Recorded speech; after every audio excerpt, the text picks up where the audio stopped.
Welcome back. We are here to review Ready to Love Miami, episode number 5 and number 6. And I have my amazing panel here with me. And of course, in the beginning of every live that I do, I get them to introduce themselves. And of course, if you don't catch the beginning, they're going to do it at the end. So it don't even matter. Stay tuned. But yeah, let's go ahead and get started. I'm so excited because we got a lot of stuff to cover. Since we have a lot of stuff to cover, FYI, you guys know, like when I'm doing per episode, it's like I do like each scene. But since we're doing 5 and 6, I didn't do like each scene. I did the scenes that I felt like we should discuss pretty much. So we're just gonna move forward because I'm not trying to be on here 4 hours. I love y'all. Hours, though, okay? Because we can do one episode and be on here for 3.5, easy. Yeah. So, but anyway, go ahead and start introducing yourselves. We are going to go to my right, left, right. That's me. Hello, everybody. Tyrone E. Wilson at Ty Wilson 21 on all social media platforms. I was on Ready to Love DC season with Sabrina. You may have seen me on a panel or two with Sabrina, as well as with Jamie, and the first time with Jeremy tonight. So I'm excited.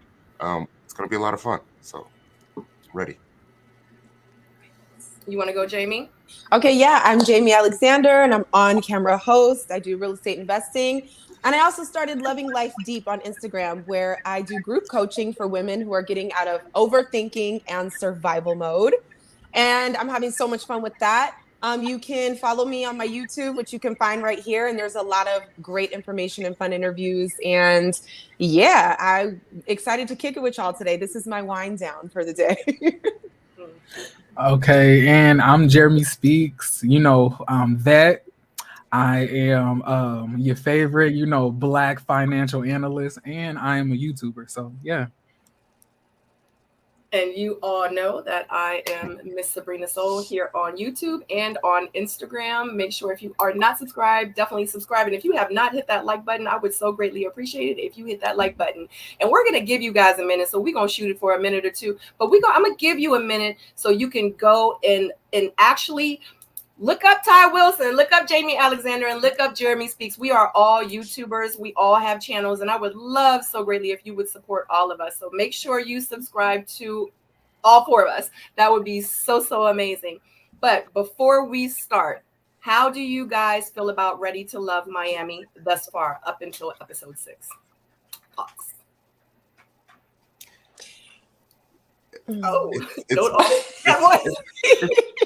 It's been a solid dating show. That's probably the best thing I could say. It's been a solid dating show. Do you know what I mean? I mean, just to piggyback off that, when I think of solid dating, it kind of seems like very real life. Yeah. Like it seems like if you had a lineup or a roster, as a woman, these are the men you'd be dealing with. It's the one who doesn't call, the one that don't like to spend money, the one who's doing a good job, but you don't know if you really like it. You know what I mean? The whole lineup. And even with the women, some of the ways that they intermingle with each other, it just gives me real full life dating and experiences and real life history. But I still think, I was thinking about it last night and knowing I was coming on here today. And I think y'all's season, Sabrina and Ty, y'all's is still my favorite season. I don't know what it is. I was about to say why? Like, what I don't know. I don't, give me a minute to put my finger on it because there's just a difference. And I'm gonna have to think about exactly why, but I was like, I enjoyed theirs a little bit more. It was more enjoyable for me. I feel like our season really, really kicked off that social media interest. Yeah, I think we set it off with that. Because yeah, I don't really remember seeing previous seasons like online and panels and interviews and having that much interest. Didn't allow them to, just like they really didn't allow us to either. But that was the good part. Yeah. I love that you couldn't say anything and there was some kind of mystery and something elusive about y'all's energy and behind the scenes and personalities that could not be revealed. Y'all got to wait till the end. Do you guys see any music videos for Renaissance yet? No. Sometimes you just need to wait, let people eat what they're gonna get, and then, let it unfold a little bit. So maybe that was part of what made your season so special. Well, it definitely ain't this season because Katie Girl. and Swayze in a whole relationship. Oh, his first black girl? Yeah, I seen it. Whole relationship. I'm talking about like this. Like booed up. Hey, boo. Yeah, I figured that would come up. What do you think about that? What do y'all think about that? Them just posting. I think it pisses me off because they were so hard on us. Like I got messages and emails and take that down. Don't do that. No, you can't promote this event. Like I'm a whole author. And when Domestic Violence Awareness Month came, I wanted to promote my book. They told me I couldn't until after the show was over. So that kind of made me, it was like a slap in the face. It made me feel some type of way. Jeremy, we have not heard from you, and that is not like you. Oh, I'm very respectful. I don't talk over anybody. But I think this season is trash. I think it really is. I think every man on there is trash, honestly. That's just my personal opinion. None of them are impressive, aside maybe from one. But yeah, the women are real masculine. The women are real strong. It's very reminiscent of the brown girls who bully people behind the scenes squad from her season, from Sabrina's season. And I don't know. It just seemed like they got y'all say that it's solid, but I was like, if this is solidified, I don't know what solid means. We should probably talk about that. Yeah, in some more depth because I would love to. Yeah. Because, you guys see, especially being Black in America, you see the temperature on Twitter and Instagram about how people speak about relationships, and everything's a huge deal, from the word submissive and what men not gonna do, what women need to be doing. It's kind of chaotic right now. And for me, I'm a little old school. I'm an 80s baby. So we didn't do dating like this. Like, it didn't look like this. So I feel like by solid, what I mean is this is very reflective of how people function nowadays. Do I love it? No, but it's giving what I'm seeing. And this is a little different again, for me. Like, what do you mean that you didn't do dating like this? We didn't do this. So when I was growing up in dating, there was never any weird questions about, the men wanted to be sweet. They wanted to be romantic. They wanted to be your boyfriend. They weren't coming to you to smash and dip and sneaky links and jump offs and this. I didn't experience that. Oh, I don't know what you're talking about. Men been men for the beginning of time. And I'm saying all of these men are older than you for the most part. That's on this cast. So obviously, I don't know. It ain't like they hiring people. They bringing people on that's in their 20s. So this is y'all generation. Yep. But this is our generation in this era. This isn't giving me 90s R&B. This isn't giving me the feels. This isn't giving me courtship and there's no. I can't remember the last time I watched this show for a couple of seasons where I looked at a man and I was like, oh, I could actually date him. It's very rare.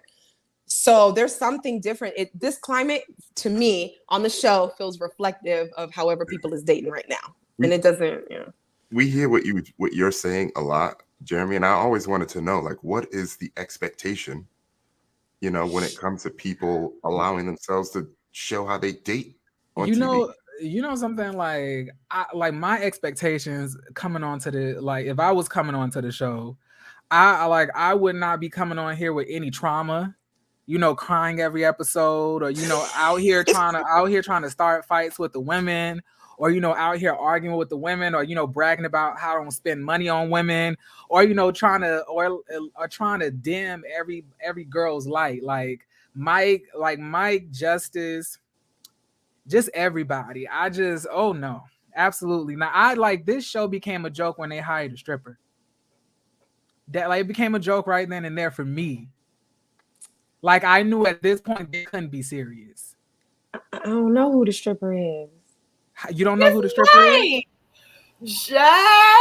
Oh yeah. You don't know because they be lying about their jobs on the show. Nobody tells what they actually really do. He says that he has a repair company. Appliance repair company. I was like, the appliances that I'm seeing him utilize on the Instagram is not what he's talking about. So he just fixed a lot of pipes. You know what I mean? Do a lot of plumbing. My God. When I saw him, I knew that at this point, the producers is not trying to help nobody find love. At this point, it's just ready to joke. It's ratings. It's their paychecks is getting bigger. But in the end, they gotta sell the show. But but my thing is like the ratings are not even rating. Like the last time a lot of people were invested, you can even just tell based on the interviews, the reviews, and like the views upon the reviews. I'm not even reviewing this season. I stopped after the first episode. So did I. But I'm saying like your season definitely shook the internet. I would definitely say that. Like, and on top of that, like Sabrina is one of my favorite women off the show. Thank you, like I would have eaten her alive if she had said yes to Walter. I would. I like 90% of America. I would like me and America would have been on your head. Like we was all saying, you bet not tell this man. Yes. Bet not. You bet. I was looking at you like this. With the whip. I was like, what you think? What are you about to do, Sabrina? What are you about to do? But then, like, I felt like that scene was so powerful because we actually saw a woman decide that they were more than trying to run after somebody, and like I feel like to have a daughter and for her to grow up and see that you chose your self-worth over somebody playing around. That will encourage them to be something better, because what we see on Miami is the complete opposite. One thing that these women are doing is putting on their track shoes and chasing after a man. You know, Sabrina was saying on the 4th episode, y'all ain't calling me. Y'all ain't texting me, so I don't know what y'all want me to do. I'm not about to chase no man. Right. So yeah, so this season is definitely not giving ratings. I don't know what they're trying to give. Everything just seems odd. And then like the people don't seem attracted to one another. I know we ain't insulting nobody looks, but I'm saying Miami is filled with beautiful people. Like beautiful people. But somehow, you know, we've gotten this odd mixture of people that's not really attracted to each other. Some of them don't even really like, black women like that. Like what's the one who was the absentee father? Oh, the light-skinned football player. Yeah, former football player. What's his name? Donovan? Devin? I don't know. Devin. Yeah. He don't like immediately when I saw him, I was like, he don't like black women. And then he was around the girls talking about, I don't do the touching. I don't do affection. Oh, don't touch me, please. Like, oh no. And I was like, he's not attracted to nobody here. Mm-mm. Neither is Mike. I mean, he was sucking toes day one. He was doing that to stay on the show. Yeah, he was trying to stay on the show. Yep. Mike, but I don't even know why Mike. And then I didn't like that Mike. I don't like Mike because I feel like he has a habit of trying to degrade the women. And I still don't understand why he had all of that smoke for the loud one. What's her name? She was the loud one. Cadian? No, Dominica. She got voted off day one. Yeah, Dominica. So Dominica was I thought she was really nice. I thought she was really sweet. She was very pretty. She looked almost just like what's her name? Zadia. I was like, she looked just like Zadia. I was like, but it's attractive in DC, but it ain't attractive out here. And then Mike is talking about he see a lot of hers, so he's not impressed. But I was like, she see a lot of yous too, so she shouldn't be impressed. I was like, what's impressive about you? Jeremy is going off right now. Like, cause these men were like Mike was OD disrespectful in like some of these confessionals. And like the women feel like, oh yeah, he apologized, for coming at all of us crazy. I was like, that's because he don't want to get eliminated. Period. He every single time he said, I want a woman that's gonna be quiet and sit down. That's not. I was like, that sounds like a child. Yeah, I was like, that's what you tell your children. And then when he said Jamala was too funny, and he was like, she'd tell too many jokes. I was like, you don't want anybody who has a glowing personality, who has, charisma about themselves, because that's what you want to be. He wants to be the baddie in a relationship. Oof. And like he just wants the woman to just sit to the side and just like, you go, Mike, you go, Michael, you do that. go ahead. Yeah. And then like that's so whack to me. Like you just want a woman, you want to limit and try to restrain a woman's greatness. I don't like that. That's just me personally. Agreed. So so put them in the recycling bin. Does anybody have anything else before we get started? We get started.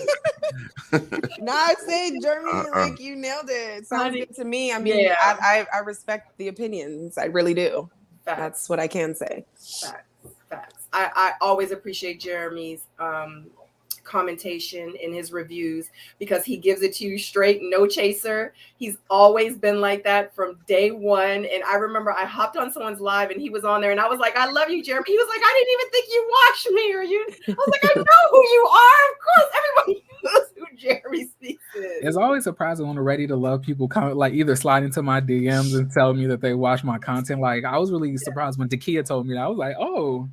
Yeah. I was really shocked that she liked my content because I was dragging her for a while after like you was dragging when she said that she wanted to date Paul. I was like, sis, come on now. Yeah, but you kept it real. You kept it real, honey. Aisha was like, man, he talked mad crap about me, but I was feeling everything he was saying. Gotta respect it. I was like, you gotta respect her, man. You got to. Yeah. Oh my God. All right. So let's get started. And I hope you guys went and subscribed. And I hope you guys have liked this video. I would so greatly appreciate it if you did hit the thumbs up. That is actually right below you or above you. It's 61 of you watching. It's only 22 thumbs up. FYI. Thank you so very much ahead of time. So in the very beginning at the white party, 3 men are on the chopping block. LJ, Zoe, and Justice. No one's going to go home. But they're still up for elimination next week, which is weird because they've never done that before. And I thought that was kind of interesting. And I kind of want to hear y'all thoughts on that. And also afterwards, Tommy meets with them to try to give them some advice. And here in the picture, you see Samson talking to Charisse and he's like, like, how did you feel? Like, did you think that they were going to be, on the chopping block, like the 3? And she was like, oh yeah, pretty much. Of course. So how did you feel about them having 3 up for elimination, Justice leaving early, he wasn't even there, but then giving them a whole week to try to, like, they've never done that before, to try to redeem themselves, but they're still up for elimination the following week, the same 3 men. I thought that was kind of interesting. Like, I thought it was necessary. Like, oh shoot, I might still be eliminated. That's crazy. Yeah, I like the way they did that. Go ahead. Yeah, I feel like they tried to give like Justice a little spanking by, leaving the event and then saying that he's up for elimination, because they had to do something about that. But I don't think they, could just kick him off for that reason. Having 3 of them, I feel like they all knew that all 3 of them wasn't going home, right? So I felt like out of the 3, whoever feels the most confident in themselves is probably not stressing that situation at all. You can kind of see it in Justice's face. He looked to the left, looked to the right, and he like, I'm good.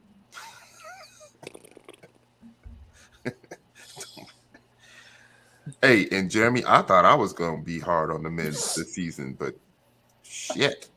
Oh. I mean, like one of us, man, gotta be hard on them. Like, Thank you.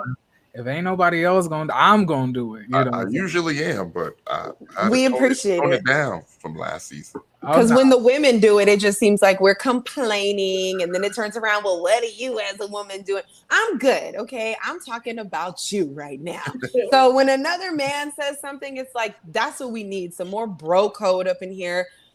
Check your boys. I be telling people now, get your boy. Like, I'm not even gonna say anything. Get your boy because you already know.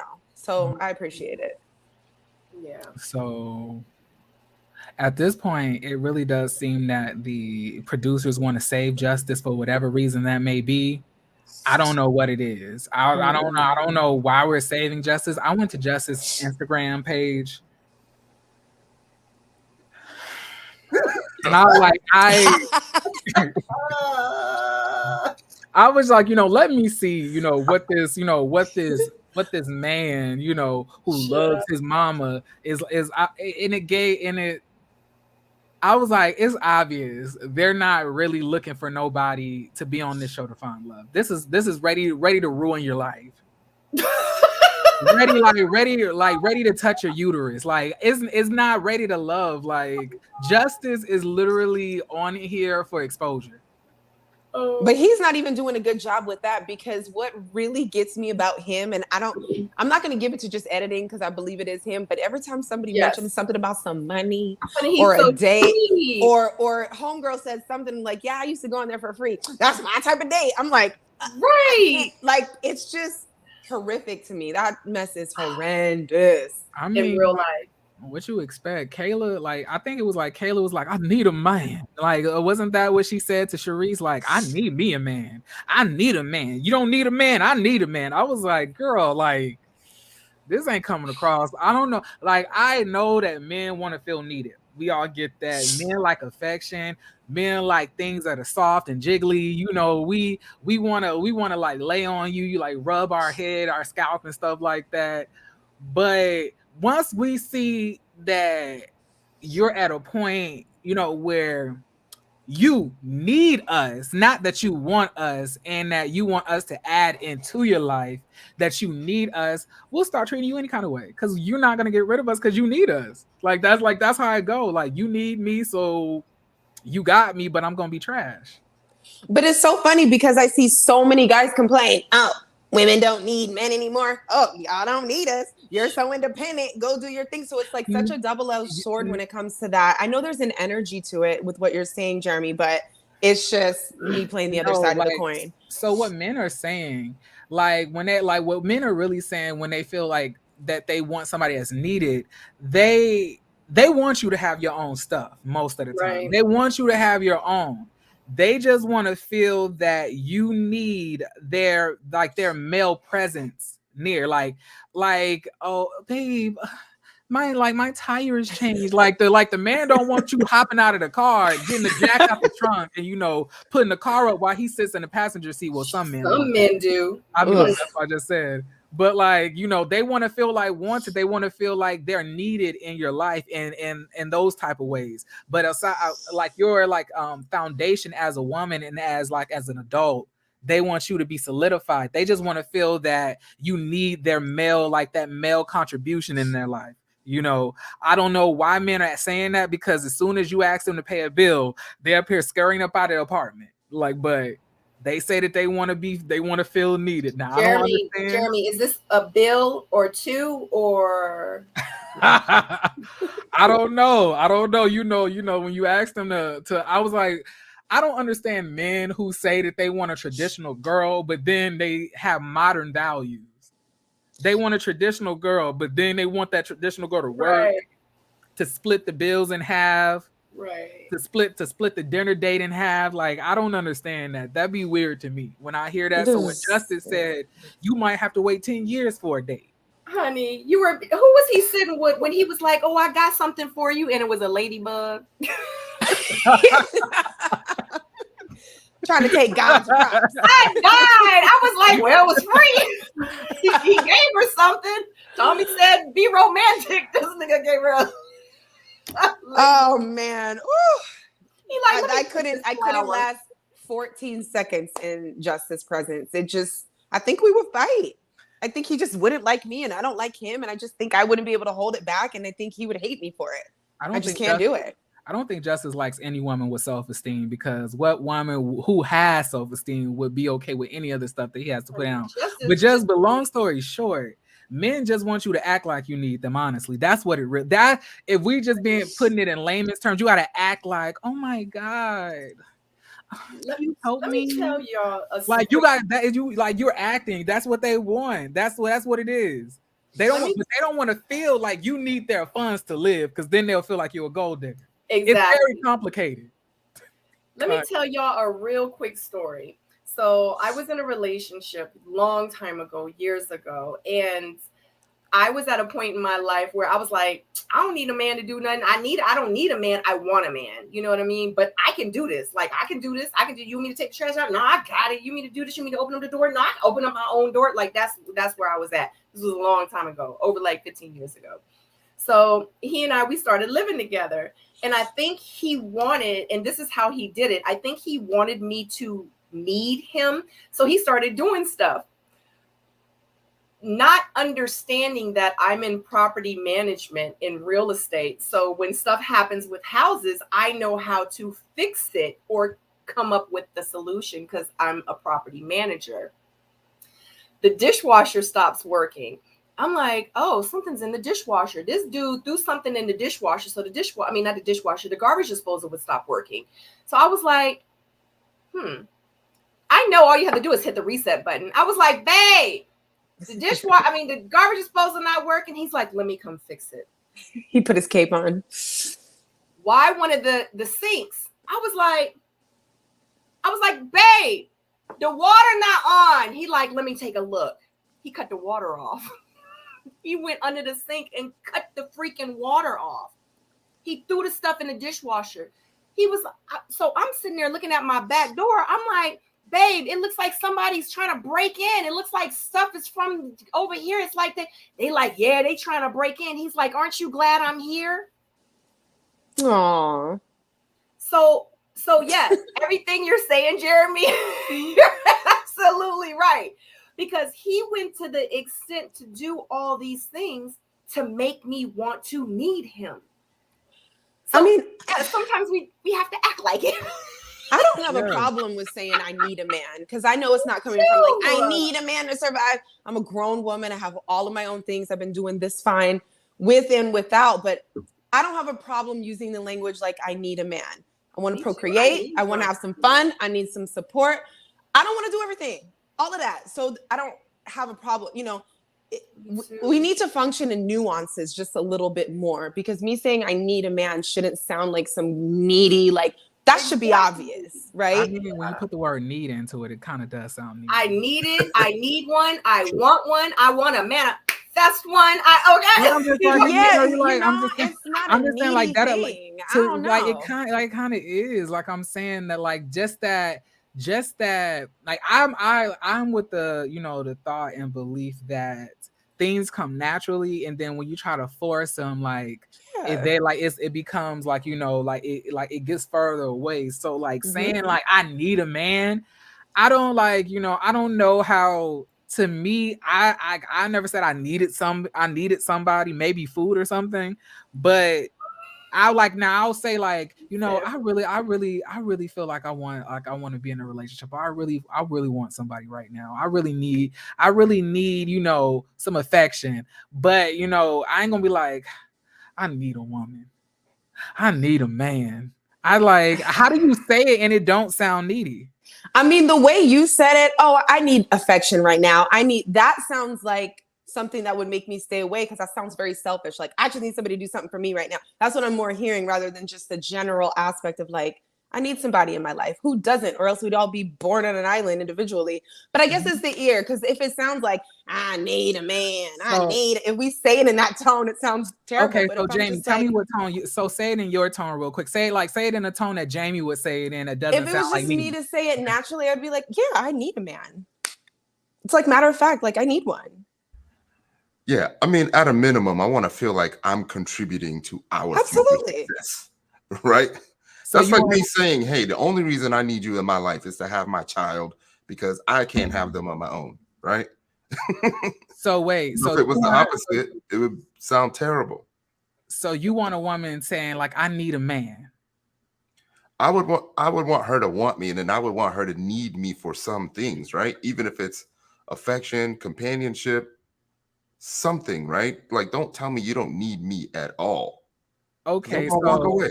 So my question is, if you were sitting on the couch with the rest of the lovely singles, why you gotta go into slave voice? That's how Tommy talks. But like and like you saw a girl and she was like, I need a man, I need one, I need it. man need that, please. What like, and then you see a woman who be like, you know, yeah, I would really like a relationship. I really want one. And then you saw a woman who was up there like, you know, I really need that man to come and like fix these gutters, you know, to fix this plumbing. Like, what woman are you going to be more attracted to? The woman who be like, I need a man. I would understand them all, right? Because I have cousins, I have a sister, and they've all said all those things. Like, my sister really don't need a man, right? She got a home, she got everything, but she still kind of like needs a man. You know what I mean? I need a man. Come on. It's been like 10, 12 years. Like, I need a man. Like, I need a man in my life, you know? That's how I feel, because I feel like it's something missing. Like, I have everything. I have everything that my heart could desire to make me happy and content with this life that I have.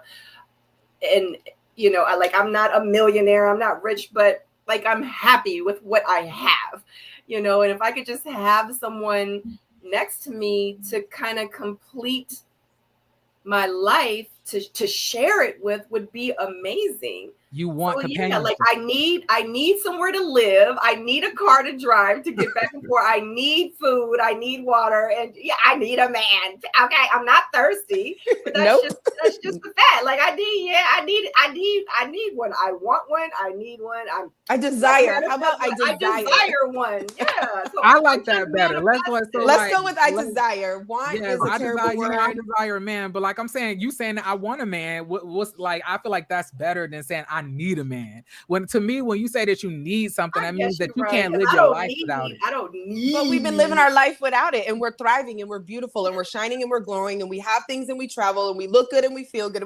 So it would just be. Maybe I shouldn't think like that. I would think somebody would be crazy to look at me and be like, ugh, she's so desperate.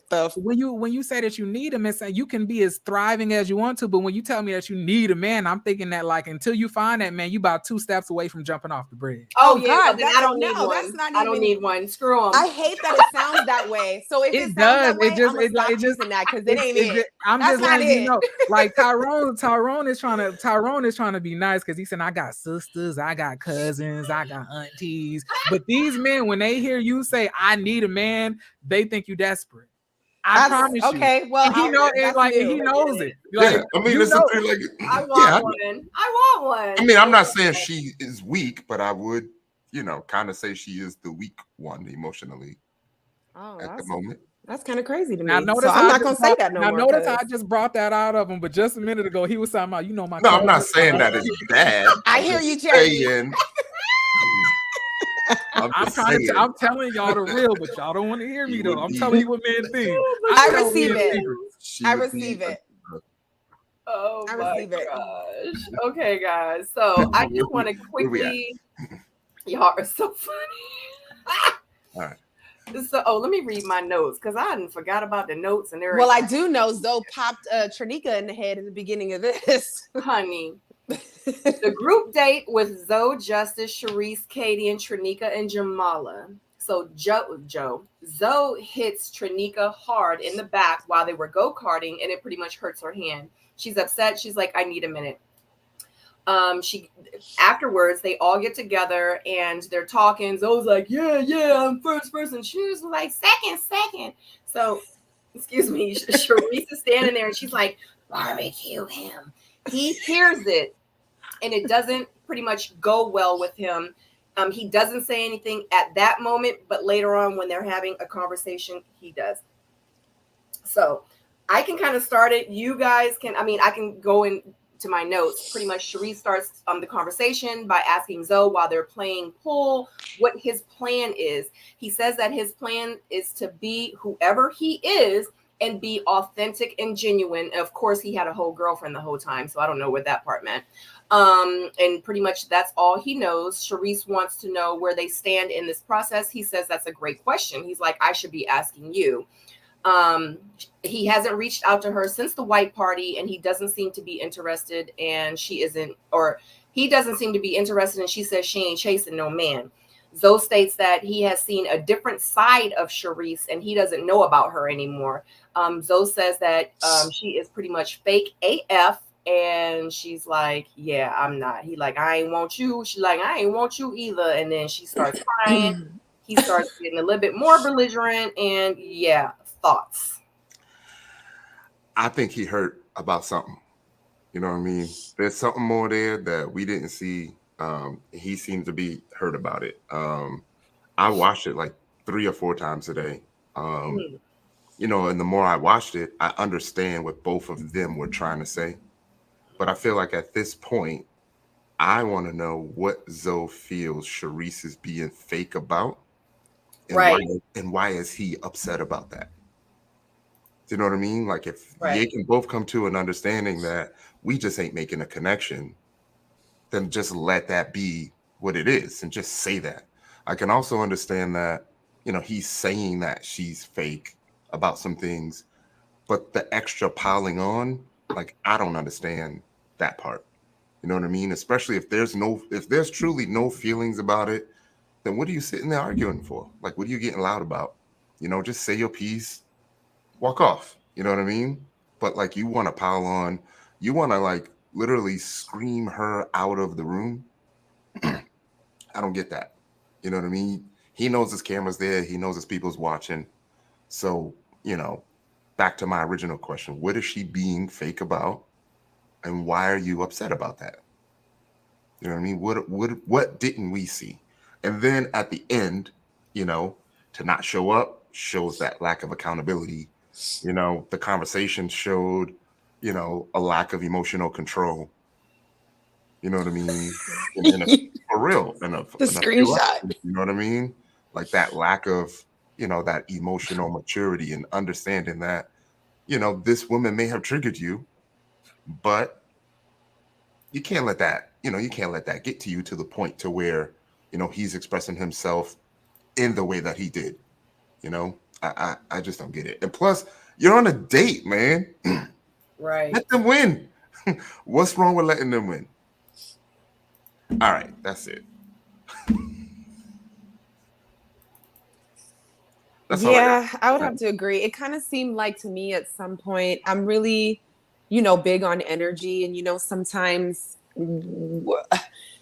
if you can be evolved to a certain level when you're interacting with somebody and see that y'all are mirroring each other at some point, to me, that's what it looked like was happening. And you're right. I don't know why he got so riled off or triggered by what she said and what she was hurt about. But I feel like there was some part of him either defending himself or he was butthurt about something. Yeah. But it just seemed like a lot of reflecting and mirroring that they were doing. And it's almost like they both intentionally riled each other up to intentionally get to this space where they both brought on this moment energetically. Yeah. Because if she started by like, oh, barbecue ham and, you know, they had words and blah, blah, blah. It was brewing in the ethers before it came to a head. Yeah. So it was just a bunch of energy misplaced, in my opinion.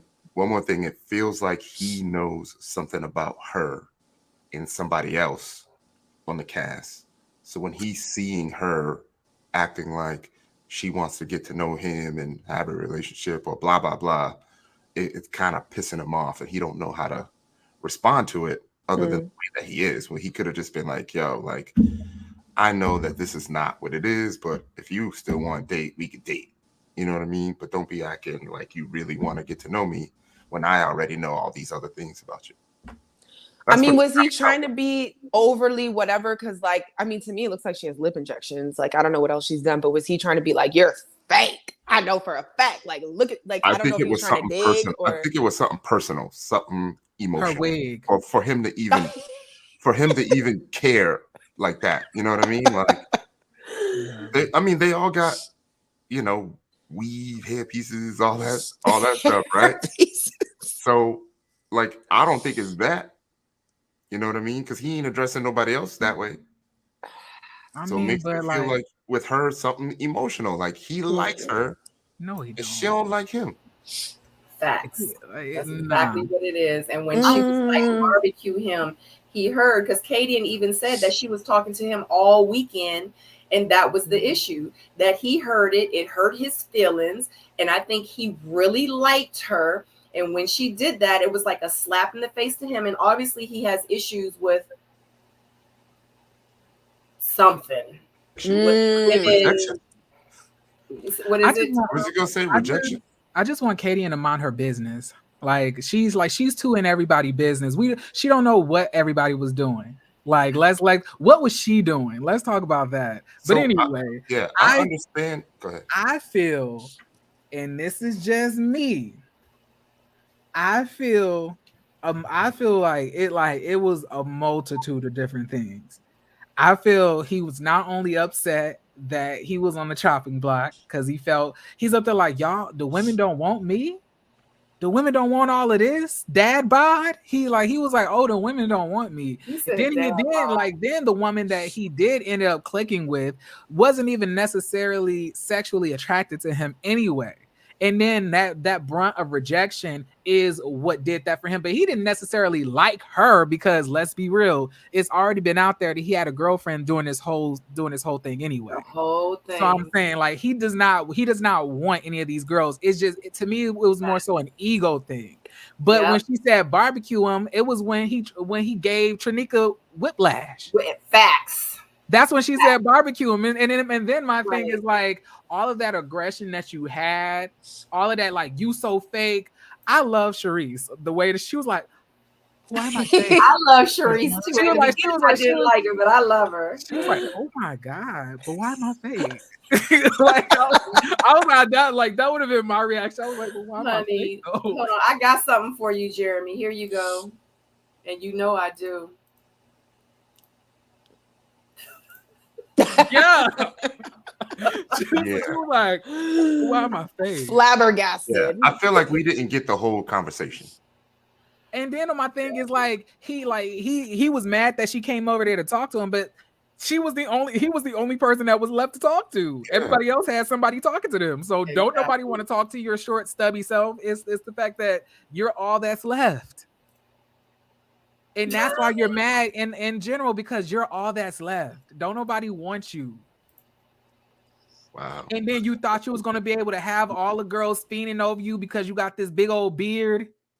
But I'm saying that they were not interested, and you thought you was gonna come on and be smooth and suave, and you ended up looking crazy, cussing at a lady. And then you gave one of them like whiplash. She still got physical therapy to this day. We still don't even I don't know why he was so upset. He was upset about being in the bottom, and he took that out on everybody. He gave Trinika whiplash. He didn't told Charisse that she fake from her wigs to her lips to her body. He's just like, everything about you fake. Everything about you fake. I would have been like, take off your shirt. Take off your shirt and tell us why you feel that all the women should want you then compared to the rest of the men. Take off your shirt, Alonzo. Take it off. Show the women what they missing, son. Show them what they missing. Now that's good TV. I'm trying to see what he said though. He's like, I done seen a different side of you. I'm like, what did she really do for him to act out of character on national TV to degrade and roast her and belittle her the way that he did? I was so disgusted in his behavior that he would even talk to someone. It was kind of like he forgot the cameras. I'm telling you, when he watched this back, he probably was like waiting for the day for them to air it. Like, Dad, I know it was bad. I know it was bad. But that's the real him, though. But wait. That was the real him. He forgot about them cameras. You know what they all gonna say? It was editing. That's the go-to. It was editing. They edited to look like that. They edited. The only thing they edited was stuff that was left out. That's all that was. No. How you gonna edit that? They edited your attitude. They edited you yelling and screaming and like, come on, like they edited that. It ain't but so much, and I said this on my season, it ain't but so much editing in the world. Yeah. And then that's when Zadia walked off. And in the end, he still had the opportunity, to address it. You know what I mean? To at least take accountability for it, apologize, if he wanted to or not, you know, but to still be able to stick it, you know, in there in the end says a lot about who you are. And the fact that he didn't, you know, made me feel like he had to have been hurt by something, like something really, really strong that he couldn't even face it. I think he just really liked her, and she, by him saying barbecue him, that's not something you would normally say about someone, or or make comments like that to someone that you're really interested in, because it's like you have butterflies, you like them, you don't want to say anything negative about them. And I just feel like that when she did that to him in his head, that solidified, oh, we really don't got nothing. I thought we was working on something. I thought she was feeling me. I thought she was really liking me. Like, she don't like me. She don't like me. She faking. And I think that's what that was. And that's where that came from. Exactly. Ain't no man gonna act like that. Ain't no man gonna act like that to no woman that he ain't feeling, period. Yeah. And this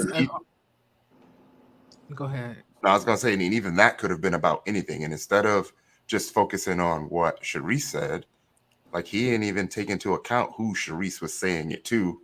And maybe they could have been, you know, in cahoots about the whole thing, but he decided to just take it all out on Sharice. Exactly. Yeah. He wanted to be the only fake one out of the two of them. Because let's all remember, Alonzo was dating somebody and had a whole girlfriend the whole time. But do you see the reflecting? You're Right. fake. So you're fake. He might as well have been in the mirror. Exactly. There's a word for that. I can't think of it right now. Honey, let me pull my notes back up. Let me pull my notes, because it was quote. Because when I be taking my notes, it be quote. He said his plan is to be who he is and be authentic and genuine. That's all he knows. That's what he said. But again, we kind of talk about if that's what you're about, do you have to say it? It's called projecting. It's like when you know you're cheating and you accuse the other person of cheating. Oh, there we go. Yeah. It's like that. I mean, the only thing he projected was Can I also say something? Of course. Is this a safe place to say I don't like Kadian? Absolutely, this is safe. Is this a safe place to say? But you gotta say why though. You gotta say why. Like, to me, Kadian is like, nah, it was just me. She's coming across as a really terrible person, in my opinion. She don't know how to talk to people. She's real disrespectful. She's real reckless with the mouth. She don't know how to address certain topics. She's way too abrasive, way too rude and nasty. She messy too. Remember, she the one who started the whole argument between Randall and Sharice at her own apartment building. She was like, everybody was just eating, and she was like, "Yeah, Sharice, you remember when you said that he ain't no king." Anyway, let me eat my food. And then I was like, why did you even bring? Right. I was like, why? And then she also brought it up when they all sat down. When the men were talking. When they all sat down, and when she went back and forth with Kayla and Shakira. Like, Kadian brought it up then too, with Shakira or Shakira. So I get Kadian, right? Because I'm black and white as well. It's either on or it's off. I'm grown. I don't really know how to sugarcoat things. You know what I mean? It is what it is. And sometimes, like, the tact isn't there, right? And maybe I'm not really caring how you're going to accept what the truth is, right? But sometimes I feel like sometimes she just does a little extra, you know, like the part with Kadian? Zoe, Kadian. So I can understand her, you know, explaining the situation to Sharice, where she was like, "Hey, Sharice, by the way, one of the reasons why he may have been mad is because he heard you say barbecue him," and she could have just left it at that, right?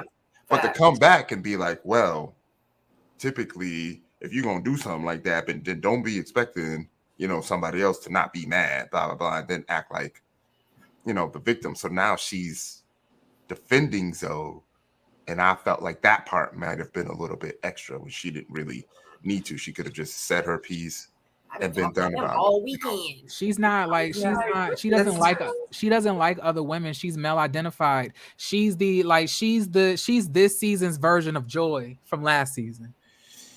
You know, like Joy was the exact same way. And my thing is this: you could be truthful as you want to be, but why are you being so truthful and passionate about things that are not your business? Nobody be talking to her.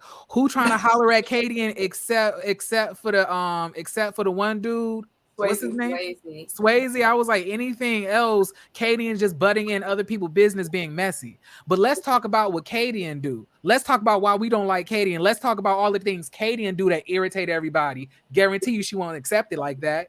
That's the one thing I don't like about black and white people, is only okay until you tell them the black and white stuff you don't like about them. Then all of a sudden they see a whole bunch of gray. Fair enough. I can see that because it's my perspective, it's my point of view.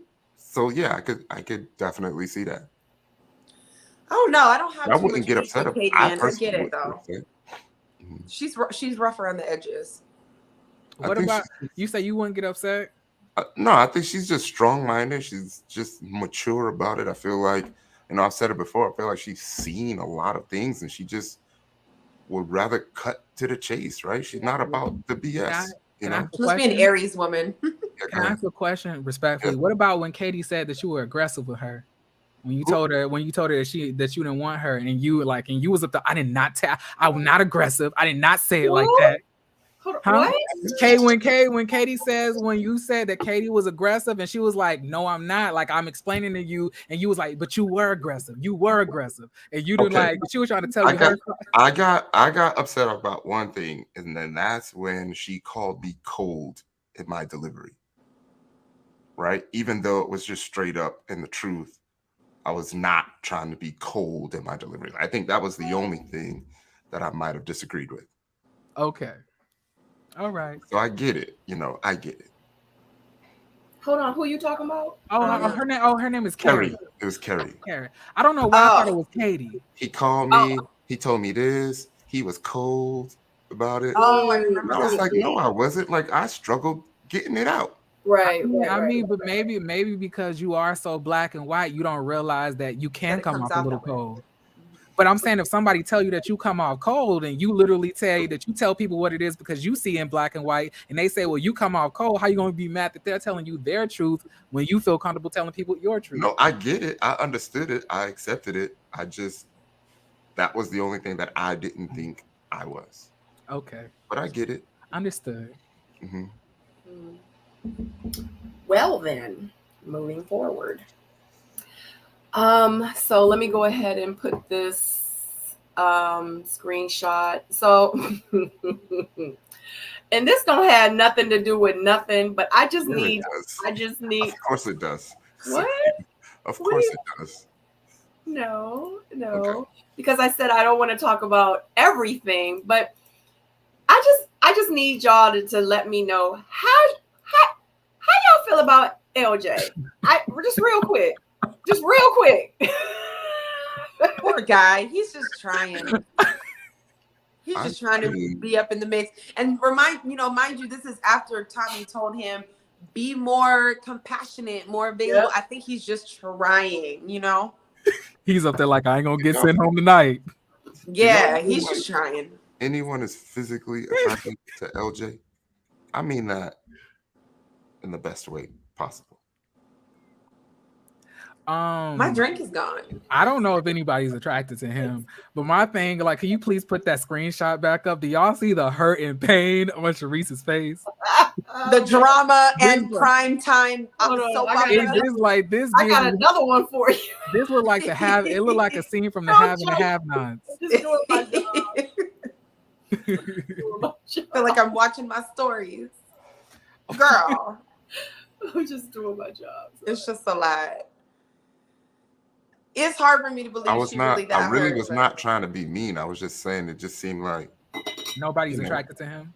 Like he just doesn't. I think LJ could be an amazing.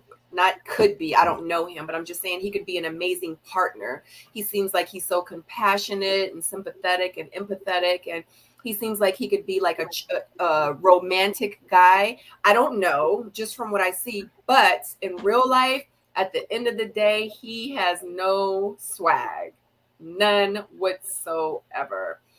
And I think, honestly, that's just kind of what he's missing. And if he got a little bit of swag, he would be okay, I think. Just my opinion. So. Yeah, I agree with you, Sabrina. I think he's trying to be what he thinks he needs to be as opposed to being himself. Because that's where the swag comes from, is like you. But if you're constantly putting on, trying to play a role, that's just, it doesn't land. Yeah. So wait, y'all saying nobody attracted to him, but like, wait, has this happened yet? Because I don't know, because like, you know, I have, you know, missed some episodes. Somebody said to LJ, you know, after I did that thing for you that I've never done with anybody else, you never called me back. Like, you know, that was Sharice that sat and talked to him that time. That said that she did done something for him that she never did for anybody else. I think that was Sharice. Yeah. I mean, not Sharice. Shakira. But Shakira didn't say that. I thought it was Trinika that said that. No. So y'all don't think? No, she said, "I call you once, you don't call me back." And I did something for you I never did for nobody. But I'm saying, like, Shakira didn't say that. So somebody else said that. So that has to be Trinika. I don't remember anybody else. Y'all don't remember that being in the trailer. Somebody looking at LJ and saying, you know, like after you know we did that thing that, you know, I never heard back from you. I'm sure, and like I think it was Shakira. Yeah, it was Shakira. They were sitting, it was the white party. It was the white party, and they were sitting on that bench thing. And he was like, well. And what did Shakira? I don't remember Shakira saying what she did with him. She never did. She never said it. She never said what it was. But she never said that though. She did. Shakira did. She did? I don't remember her saying that in that scene. Yeah. She did. Wow. Because they even used that scene in the previews when they were doing the previews, the reruns, like for the commercial for it. Yeah, I remember her accent. So y'all think that they possibly, allegedly, apparently could have maybe have been clapping skins and then he didn't call her back, or maybe, you know, she did something to him and he didn't call her back afterwards. You know, I wish I could recall the moment better, but I don't see that being a reality. I mean, but what could it be that she ain't did that she did with him that she never really did with anybody else? Maybe call him repeatedly, more than once without receiving a call back. I don't remember anything feeling so. Maybe it was her explaining her situation. Yeah. To me, she definitely looked like she'll blow your phone up. Shakira is definitely that. She's a part of the I Need a Man posse. She needy? That's what you about to say? That's what she said. Energy. I don't know. Shakira's up there like, I need a man. I need emotional stability. I need financial stability. I need somebody to stabilize me. Shakira came in here unstable, unhinged, and just a little bit. I think all of them are. I think we all are at some point. You know. But do you go on a dating show when you not like her? Shakira, I can't. But I'm saying, why go on a dating show if you're literally crying all the time about your trauma? You haven't even healed yet. It's bad. Don't nobody want that. Who wants to weep in Willow? Nobody. Let's be real. Come on, it was. You're like, I don't think she was crying. I know you. I don't think she was crying about the situation. I think she was crying about the betrayal of the information. She's been crying since the show started. That's what I'm saying. Like, she's been crying about multiple things. He did this to me when I was in front of my son. Like, it was given very much like, she cried. Are you gonna do this to me in front of my son? I think she cried when she told the story, and then because it's emotional, and then she cried when she felt betrayed. Shakira wears me out. I can't do it. And it might have just been editing, but every time, and the guys are really sweet about my trauma, and that was just so hard. Everything was just so hard, and I don't appreciate this. Like, it was non-stop. And but I really think... Notice this. She thought that making it seem that she was emotionally sensitive and emotionally, unstable, and that she needed a man to stabilize her. See how that ended her up. Men don't like that. They think you desperate, and they don't want to enter into a hurricane of different emotions and trauma. They don't want that. They want you to be good, but make them feel that they're needed. They don't want you to actually need them to survive. And that's exactly what she was given. I was like, sis, you literally just came out of an abusive relationship in front of your son. So I don't know if you were getting abused in front of the son or whatever it was. She was being a little bit vague about it. But I was saying that the next thing that you want to do is, instead of going to therapy, and just focusing on you and your son, you want to go on a dating show. It don't make sense to me. I think it could be different. It don't have to be like that. I think if you're dealing with someone who's emotionally mature, you can handle that situation. Like Samson had no issue handling that situation. Samson also finds trauma attractive on women. He wants you to be. He was like, "Oh yeah, you was homeless. Your mama abused." He was like, "Your mama abused you. Oh, you got beat up a couple of times. Oh, that's sexy." He was like, "I like my black woman with a little struggle on top." I didn't understand that. So I think he's a life coach. And I think that it was more so life coach stuff. He wasn't really attracted to her. He was just seeing somebody that needed some like motivational speaking to. Wow. It's just all a lot. Because I can be very like, this is great for my book. Wait, what? Most men do have a little bit of captain. He's like, this is great for my book that I'm gonna write. All this content. Oh my I'm just like Sam, and that's another questionable thing. Like when Samson said, I just love the struggle of a black woman. I was like, why you want them to struggle though? Right. That's not what I heard, but whatever. We discussed this last week. I'm not going into any rants. What did you wait? What did you hear, Jamie? Uh-oh. Here we go. I'm gonna try to keep it succinct because I had a little drink and I could get talky. I just feel like he was acknowledging the stuff that people go through and appreciating it for what it is. Not like I need to have my woman beat up and battered before she gets here, but realistically, a lot of us been through a lot of hard things. And when it comes to vulnerability, you want it to be received in a space where there's some capacity, if it's even shared at all. A lot of people don't even share what's going on with them because they don't want to be constantly perceived as some broken, raggedy piece of something that can't get it together. But having some understanding is kind of nice. That's it. I mean, to me, I don't know. All I'm saying, me personally, I don't I want the person with the least amount of struggle to get into a relationship with. I don't find it sexy. I don't find it attractive. I don't find it beautiful. I don't look at black pain as something that's beautiful. That's like if you pinch me, I'm up here like, wow, that was so poetic. Overcoming it though. It's the overcoming of it because you either overcome. Just be real. You either overcome hard times or you die. That's the only other two options. You either overcome it or you die. Need a little bit more empathy from you. Jamie. It's empathy and compassion. That's it. Because we're in our 30s and 40s now. So to act like we haven't been through anything. Get over it. Yeah. No, I'm not saying get over it, but I'm saying that when if I'm talking to somebody, I'm not saying, I like a woman who's been through some struggle and came over it. Now I understand that everybody got a struggle that they have to overcome. And, I am very emotionally, empathetic. But what I'm saying is that I don't look at that as some positive trait. I believe that. But isn't it a positive trait though? Because But I feel like if you're with somebody.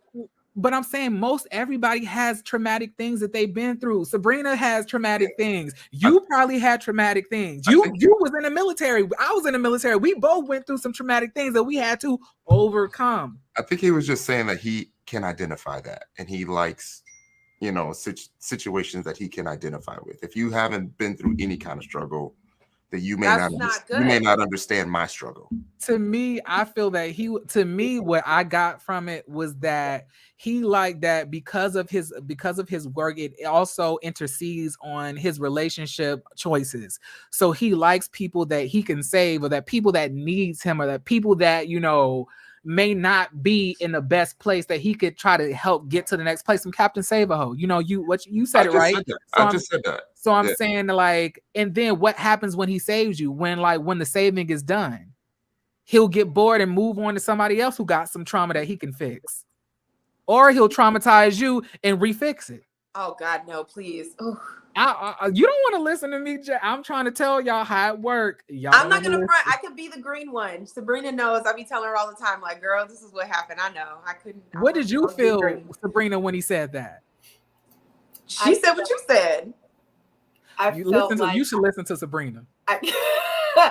I understood what he meant by, like, because he wants to be able to relate with who he is going to date or who he's dating. So because he started talking about how, growing up and his mother, and then not having any food. I can't remember exactly, don't quote me, but he started talking about his rough times with his mother and stuff like that. So it was like, I get it. But for him to just be like, I need a woman that struggled. My thing is what if your perfect woman has never struggled? But what if that's like your soulmate? What if that's the woman for you? But because she hasn't struggled, it's like you can't relate to her, so she wouldn't be the one. Maybe so, I guess. There was someone that I was dealing with, and his mother had passed, and neither one of my parents at that time had passed. And he told me pretty much he couldn't relate to me. And he didn't think that I could relate to him because I hadn't experienced death the way that he did. And it's like, now that both of my parents actually just passed, it's like he said to me recently, like, now you're where I am. And I'm like, that's weird. Right. So I just was like, I don't get it. So I just feel like at the end of the day, it's so many, it's 7.4 billion people on this earth. And I just feel like we all have different walks of life. And I can't say because you haven't gone through what I've gone through, and I've gone through some effed up stuff in my life. I've gone through a lot of traumatic things in my life, and I've overcome them all. But for me to say, because you haven't experienced traumatic episodes, I can't be with you, or I can't relate to you, or you know what I mean? Like, I just can't. What if he has never experienced those things, and he's had a gold silver spoon handed to him on a platter, and he's, from the royalty or whatever the case may be. And he's like, you know what? I hear you, queen. Like, I hear the struggles, and I see the difficult things that you had to go through in your life. But you know what? I am here now to add to your happiness. I am here to make life easier for you. I am here to go through life now with you, the bad, the good, the ugly, everything. Like, I want to experience your life and everything just moving forward. You know what I mean? So it's like when Samson said that, I just could not relate. Yeah. But I feel like Samson said what you just said. He didn't say, oh, I like my women that struggled. He didn't say that. He said that last thing that you just said, that I see and appreciate what you've been through and understand. That's what he said. He didn't say, if you didn't struggle, then I can't relate. That's not what he said. He did. And then he said, I need a woman that has been through some struggle. Did he say that? Yes, he did. But because y'all like him so much, y'all not hearing it. And that's what I'm trying to say. Yes, because y'all want somebody to be a nice guy, because y'all think y'all hear what y'all want to hear, but y'all not seeing the actual reality of it all. And then when y'all walk into the wall and y'all hit y'all heads, then y'all be like, I didn't know. He's literally like a man telling you that, like, especially. And then this is my thing. Black women, well, at least the 2022 Black women are saying, like, we want to tap into our femininity. We tired of being strong. We tired of struggling. We just want a man to be a man, and to uplift us as Black queens. But then you're like, y'all want to like justify him saying, like, I need a woman who's had a little bit of struggle.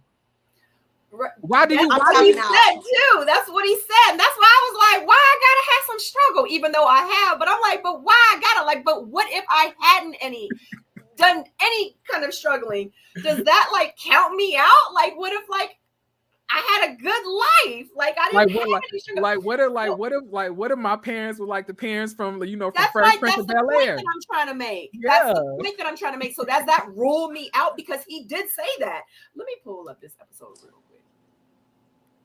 quick. Don't laugh at me. But I'm not taking away that Samson is not an amazing guy, because of not the point. Questioning because he was so great like in the beginning. So I was like, I'm not gonna give him his flowers and kudos. I ain't gonna high five him just yet. It's episode 2. Like I just need to, you know what I'm saying? But as time goes on, this is episode 6. I'm really starting to like Samson. I think he seems like so far he's an amazing guy. But by him making that comment, I'm just like, dang, like I don't really say none of these men are like, good guys. We'll see after the show ends and how he moves then to see if he really a good guy. It's real nice. It's real easy to act nice on camera, because I thought Walter was a good guy. He was the one he was like my favorite out of the men. I was like, Walter is like the realest out of all these men. I saw Walter so quick. But you can't see Absolutely Samson. Not. Okay. Walter looks okay. I'm not gonna dig in on Walter because he's probably. But how are you today? but what I'm saying is that like anybody could come off as like a nice guy, but it depends on when the camera stop rolling how they get down. I thought Alonzo was a nice guy. Now he cussing Sharice out, got her crying in LJ's arms, and y'all know LJ had to get her like a booster seat because she taller than him. Yo, Samson be coming for me. Try playing the clip, Sabrina, so the debate stops. I wish I could. I have to agree, because he ain't say what y'all say. Everybody give Samson a shout out. Say hi to Samson. This is Samson, the one that we're talking about right now. Do you have a clip? What up, I mean, I got another phone. I probably I got a phone too. Let me look this up, because I heard him say, I like a woman with a little struggle. Yeah, that's what he said. You know what? Okay, he didn't. Because I can't play it back, because y'all know for copyright issues I can't play it back. Are you pulling it up? I'm looking it up. Maybe somebody find the episode in the minute mark. Because let's just keep it real if we're gonna, But whatever. Right, absolutely. We'll come back. Move on. And we'll come back to it. Yeah.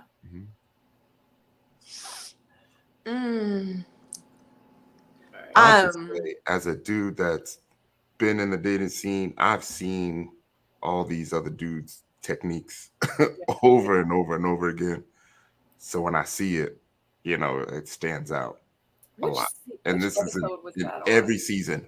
Like I peep the technique that they're using immediately.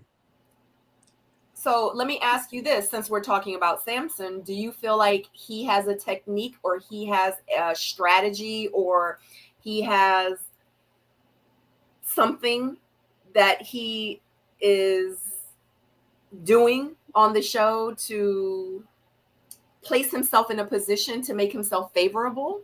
No, I feel like he's naturally a good guy. He's naturally a good listener. I don't know where that ends up for him, right? Because I don't know him or his past relationships, but he seems easy to talk to because he's going to listen, But like I said to Jamie a few weeks ago, you don't get no extra credit because you can listen. You know what I mean? And that's all I was saying. And I was just saying that we need more of that, so that's normalized, it doesn't come off as if that is an amazing trait, and that's why I'm kind of hard on the guys, because that foundational stuff that Samson is showing should be common. But then let's make amazing, whether it's common or not. Just like I said last show, if it's amazing, it's going to be amazing whether 2 million people are doing it or 2. And wouldn't you want those same kudos for the way you show up and for the way you've developed and grown as a man, whether it's basic or not? You want me to be, yeah. I'm not taking the kudos away. I'm just, all the thing I was saying is that, me being hard on the men, that we should try to normalize that amongst men. I agree. Yeah. I agree. I can't find it on YouTube. And I don't feel like looking up the episodes and going through them. I was getting ready to say, unless y'all can tell me exactly like which episode it was, because he was talking to Sharice. It was the one with him and Sharice in the coffee date. It was a coffee date, where they said go out with someone that you wouldn't normally go out with. Was that episode 3 or 4? Then he says Sharice. Hold on. Because the last time we got together, I think that was episode 3. No, the beginning of episode 3. Oh, okay. My bad. What y'all feel about Samson saying that he don't chase after a woman, he lets the woman chase him? Is that also a good technique? I remember him saying that in the very beginning. Got into that, and I think we said that. Hold on one second. So Jamie, you got your track shoes ready? We would prefer if a woman showed interest before showing interest. And I think that that's okay, because I can't put myself in a man's shoes. Obviously, what y'all go through is different than what we go through. But what I can say from having guy friends and trying to be someone to appreciate who the men I'm around and who I date, I'm okay with showing some interest, because I feel like y'all need some kind of green light to go. Like, you can want something, and some people chase and some people ignore the flags or all of this and do whatever. But some people like, oh, she called back, or she texted me this morning, or she a little bit of green light, and then you can press on the gas. So I'm not saying that you got to chase a man and put your shoes on, because most of us women are not. Well, I don't know. I'm gonna speak for myself. I'm not chasing, but I will let you know and present a certain level of interest if I want you to come after me. But what he described on that first episode, does that sound like reciprocity? Well, see, I'm not sure, because I'm a Gemini. First of all, I have a lot of understanding, and I need a lot more nuance than a clip. I need more. I need more. What about those who don't believe in zodiac signs? Like, so does that sound like reciprocity? I'm sorry, what? What about those who don't believe in astrology? What does that sound like reciprocity? For those that aren't Geminis. No, I'm just somebody who is very open to understanding. So forget my sign, because I'm all the signs. You could throw that out. I'm an understanding person, and it's kind of like taking one tweet and running with it. I need nuance.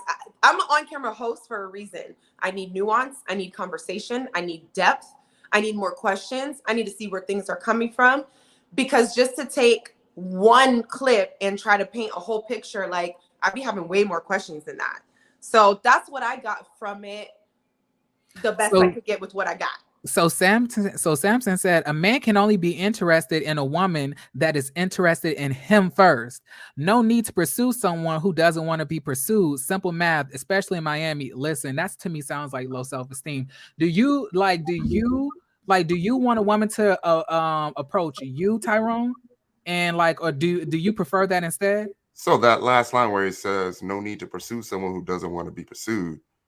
If she ain't feeling me, I'm moving on. But I'm saying, is that after you approached her, or are you waiting for her to approach you? I don't have any problem approaching. But I'm talking about, what's your preference? My preference is to know that while I'm walking over there, you know what I mean? I'm getting some kind of feedback. I'm not walking over there to approach her for nothing. I mean, but how would you know if you haven't spoken to her?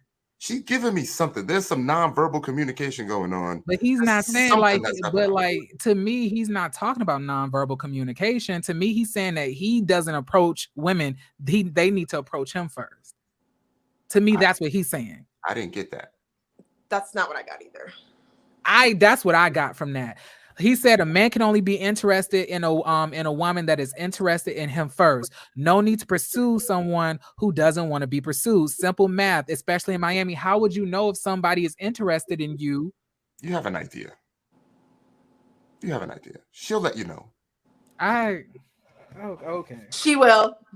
She'll let you know. You just gotta listen. Let you know. I don't know. Not only that, to me, I thought old school. Especially I'll be confused, Jamie, because what you saying don't sound old school to me. Because because I thought old school was when the men, walk up and say, "Hey, how are you? You looking beautiful tonight. Would you mind? Can I talk to you? Can I get your number?" Right. And I didn't like. But I'm saying that Now, I can understand if the woman is not giving you that reciprocity back, then you just go about your way. But I'm saying before you talk to them, like you could think I'm looking at you, but I'm looking at somebody to the side of you. We in the club. Okay, but I'm going to say this, okay? And I know not everybody's going to agree with me, right? Back in the day, there was a man I approached because I thought he was fine. The day I approached him, we didn't stop talking for 5 years. We were engaged, met his family, and some people would be like, I'm not approaching no man. I opened the door and I let him do the first date, the flowers, the this, the that. I don't have a problem making my interest known as a woman. I don't think that's a bad idea. That doesn't mean I'm chasing. I didn't walk up to him like a dude and like, oh, I was just like, I found a common interest, opened a line, and let him do his man thing. And I think as a woman, that gave him the green light to press on the gas, and he did, because it was no question. Like, I just was like, hey, and he was like, well, all right. And it was that. I don't know. I guess we can just, Sabrina, what do you think? I was looking. There's a difference between interest and assertiveness, right? I don't I'm saying, if you're attracted to it. Tell me, I gotta lock eyes with you and like come over here and talk. Like I gotta do that. Are you saying you never approached anyone, Jeremy? I have, but I'm saying I never waited. I never like tried to look them in the eyes. Are you like saying you approach someone from the back every single time? You ain't never made eye contact or nothing? I mean, how would I know what they look like if I'm seeing them from the back? I would have to approach them from the front. But I'm looking at them don't mean that they looking at me, but I'm going to approach them because I think that they're attractive and I think I want to talk to them. So I'm going to be like, hey, I just saw you across the club, or I just saw you across and I just thought that you were really, you were really beautiful, or you were really this and that.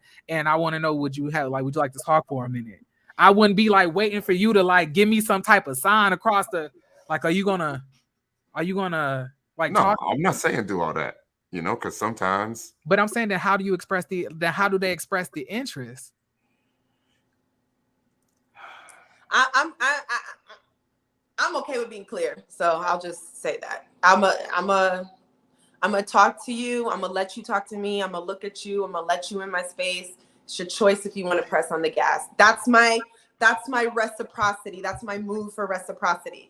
What other women do, I don't know, but that's always worked for me. But I guess I'm just a little bit confused because I feel like when women do that, men say that they masculine and they don't want I don't know. Look, do whatever y'all want to do, child.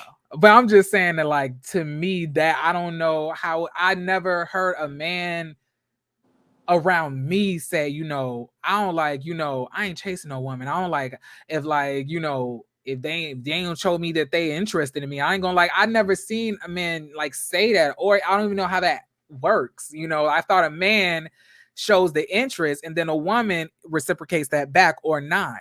I didn't know the woman do that first, and then the man is up there like, let me think about it. But you got to think everything's not. There's so many nuances to it. Because like I said, with the guy I was telling you that I got engaged to, I saw him. I didn't say, yo, baby, let me get your number. I said, hey, I'm from da-da-da-da too. And I stood there and let the man talk. So it was a mutual interest, but it was definitely like, I came up to him like, you fine and I like you. So that gassed him enough it was reciprocal. That was just, I don't know. That was just me. I would really like to hear what Kojo has to thinks about like this. I would love to hear. Cole, you already know what Kojo's gonna say. What is he gonna say? Kojo's gonna say what you're saying. In my opinion, I've had a conversation with Kojo before. I low key think that the rest of them on top believe and agree with me as well. I think Tyrone is straddling the fence a little bit. He wants to be understanding, but I believe that he ain't waiting for a woman. He's gonna express interest, and then the interest gonna get reciprocated back. But there's that too. That's not off the table. Yeah. Wait, because you're with somebody from a prior season, or you were with them, and I remember them completely saying, that they don't chase after men, that they want a man to like, show them interest, and they're not about to like the men were saying like, you ain't got up, or you ain't talking to us. She was like, well, y'all haven't came and talked to me. I was waiting for that, So like, I know you have probably had to like initiate interest first, and then maybe it got initiated back. I'm not saying that's how it went exactly, but I'm just saying based on what she said off the show, to me that replicates the type of energy, to me that's more so traditional. I understand both ways. I have no problem approaching. I have no problem making my interest known. Like, there's things that's getting me over there, and there's things that's going to keep me there, right? But I also know that if she shows interest in me, right, then that may be a sign that it could be real. Like, she really, really does like me. Okay. And there is a fine line between interest and assertiveness, because I can't say the other word. You know what Aggression, I mean? aggressiveness. Oh yeah, because I remember. It's a good thing that you circle right back to that. Can't say that. It's such a fine line. There's so many nuances. That's why it's kind of hard to just say this is how it has to be. When you come up, some things work for some people in certain moments, and then there's other moments where it's I get it. Because the pursuit is still, more on the man. It's the man that's going to ask for the hand in marriage. So the pursuit comes from him. We're not talking about marriage. We're just talking about we are. What are we dating for? Sabrina, you look like you setting up some magic over there. Like, what are we dating for? At first, I was actually looking for the clip with Samson and Sharice. I have this up. I don't remember if it was the coffee date though. It is the coffee date. I have that. That's episode 3, but that's not the coffee date. That's not the. I just watched that whole episode. It's not that. They were sitting somewhere else. Yeah. Yep. Yeah, I remember that. So, anyways.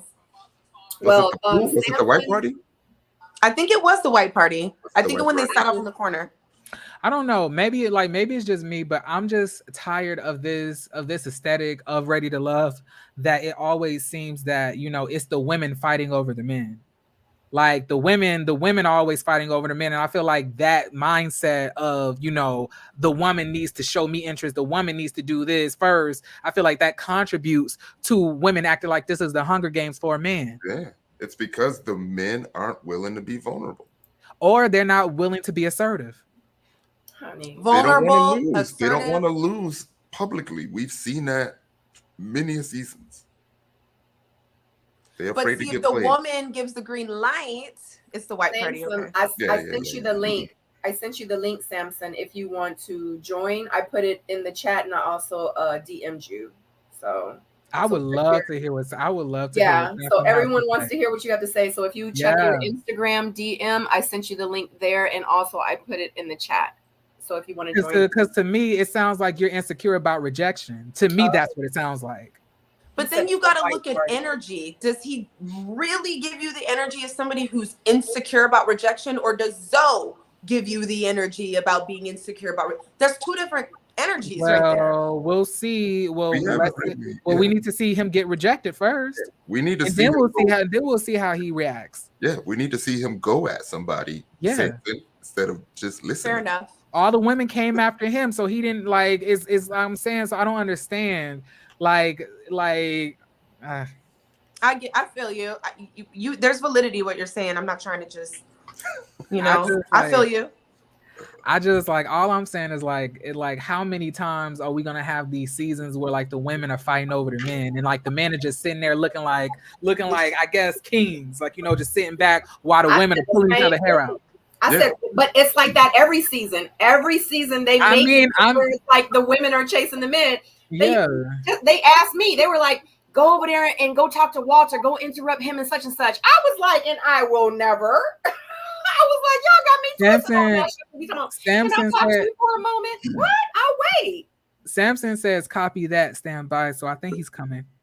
Oh, okay. And that's why I said it's reflective of the current climate of dating. Like if Tommy got to get on the show in the beginning of the first of episode 6, I love how he got all the men together and was like, come on, you got to give to get, you got to do something. That's something the men should take in consideration. If this grown man got to sit up there in front of a room full of men and tell you to pull up when it comes to dating, there's a problem for sure. I think it's who they're pulling up for. Look, at the end of the day, I ain't a woman, so good luck. Thank you. I feel like fine man in Walmart the other day. He kept looking, and we bumped into each other a couple times, and he was looking at me, and I was looking at him, and we bumped into each other. He was like, "We could do this all day." I was like, "Me too." And I was like, went over there, looked at him. He looked at me, and never once was he like, "Excuse me." And I wanted to be like, "Hey, come here for a second. Let me talk to you." But I said that when I was on the show. I did it all the time. You got a girl at home. Men. My last 3 relationships, okay, not my last 3, but them ones, I approached all those guys. Like, I was like, "Hey, what's your name? Can I take you out to eat?" One of them let me take him out to eat, and he let me pay. I guess I'm saying, like, I know people are saying, like, it's a new age, like, it's a new generation, we're in a new like time. But I'm saying these men are literally criticizing women for quote unquote being too masculine or too manly nowadays and stuff like that. But in the same breath, want you to initiate interest, want you to initiate this, want you to initiate that, want you to do this, want you to do that. And I'm just saying, to me, it don't make sense. Yeah, especially when women are also saying, when black, when I'm talking about black women, I'm not talking about anybody else. I'm saying, like, especially when women are also saying, we need to tap into our femininity. We need to be our inner, a man needs to be a man, masculinity, black king, all of that, and the rest of the Negro spirituals and stuff like that. But I'm saying that it's exhausting. To me, that does not, those things don't add up to what I'm seeing. Because what you're seeing, like, we got to speak in a little bit of gray. We're in black and white right now. All of that, I'm in my femininity and da-da-da. First of all, briefly, the only reason I feel like that's a thing is because women only become that way when they're hurt and on the defense. So that's something that's a whole nother thing. But there's just nuances to everything. So it's like, yes, guys need to pull up and do what they need to do, and women got to do the same. Like, there's just so many colors to it. Like, I don't know where to begin. It's not just as simple as like black men need to. I feel like if you're an alpha female and you're okay with, initiating things in a relationship, that's completely okay. But I'm saying that when, like, if the relationship is built off of that and that's literally how you anticipated meeting him, don't get mad when that's how the relationship dynamic is set up, with you initiating, you being the assertive one, you doing this and you doing that, because that reflection of being afraid of rejection is going to manifest itself in different ways in the relationship. Agreed. So I don't know. I don't, like, to me, like I said, that don't make sense. I know I say things and they kind of sound funny, kind of comical in the beginning, but what I say has a lot of depth to it. No, I get exactly what you're saying. Like, if you start out and you pay for the first couple of dates, don't be mad when this man never pulls up and pays for anything. You started it. You started it. So it is what it is. That part.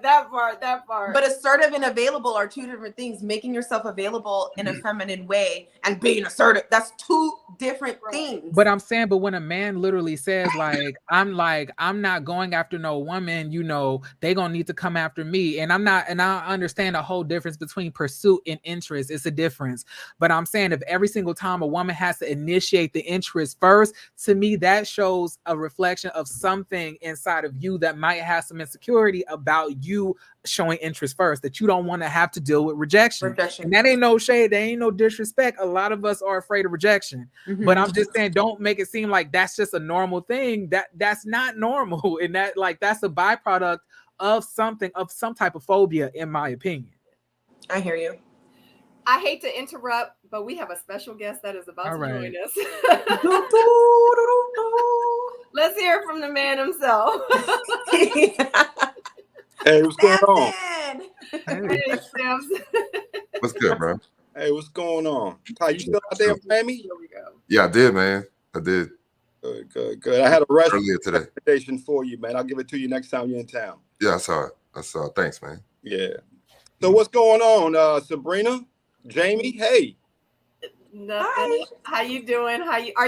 Don't roast me. I know you be letting me have it.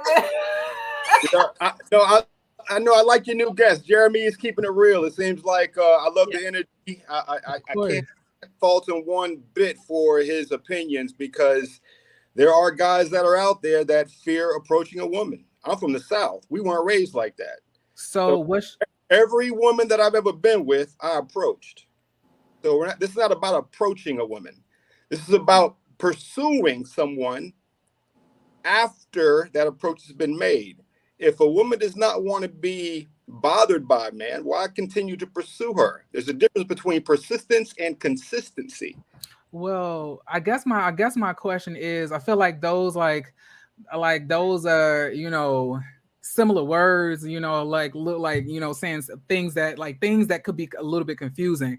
So my question is, you said that you're not going to chase after no woman and everything else like that. My thing is this: so a woman has to every single time give you interest first before you go after them. And I'm saying, like, what did you mean by that? Because like, were you saying that they have to let you know that they're feeling you first before you go over there and talk to them? Because we're talking about this in the grand scheme of dating, not like, making life partners yet, because this is all like the dating phase. So I'm saying, like, what were you meaning by that? Because to me, it sounds like you're saying, unless she shows me interest first, I'm not about to even try, because I'm not about to have her, making a clown out of me. I'm empty. Let me get a refill real quick. That's what I need. I need to fill my cup. Go ahead. Y'all go ahead. You want me to pause on that one? I'm gonna take my phone with me. Samson. You're fine, Samson. Because honestly, that's the impression that I got when I first heard you say it. And I know, in depending on how it's edited, because what it is you could have said this, you could have very well meant it, but you could have meant something else. But how they cut it made me feel like, if I don't go up to him, he like, I'm good. Like, that's the impression that I got. And of course, the people in the comments tore me up. They're like, that's not what he was saying. And I'm like, but that's what I heard. Regardless if that's not what he was saying or not, that's just the impression that I got from it. So I was like, yeah, I need a little bit more. And it is a show, and it's a lot more that you probably said with it, but we only review what we see. You know what I'm saying? So, but can you elaborate and explain that to us? Up to, I think the majority of the people knew exactly what I was saying, but it's okay that there's a 10% that's always going to be out there that doesn't understand and needs some further clarification. So I'm more than willing to share. Again, I've never ever been with anyone in a committed long-term relationship that I didn't approach. And you learn interest through first exchanges, eye contact. You learn interest and the desire to pursue through the introduction of that first communication. You learn whether or not you want to continue to pursue if conversations are meaningful, if they have substance, and it goes both ways. You learn if you want to continue to pursue and spend time with someone if she's sharing things beyond just the surface level communications that happen on first, second, and third dates, like her passions, her family, what makes her tick, or those same questions for you. Like, the interest is developed in eye contact, as well as that physical chemistry that you get when having those established conversations upon the onset. I love the exchange. One of my degrees is in psychology. And so when I say I'm not going to pursue a woman that doesn't pursue me first, it's real simple. It has nothing to do with approach. But if she's not giving me the time of day that's showing me that she's truly interested in getting to know me, why continue to pursue something like that?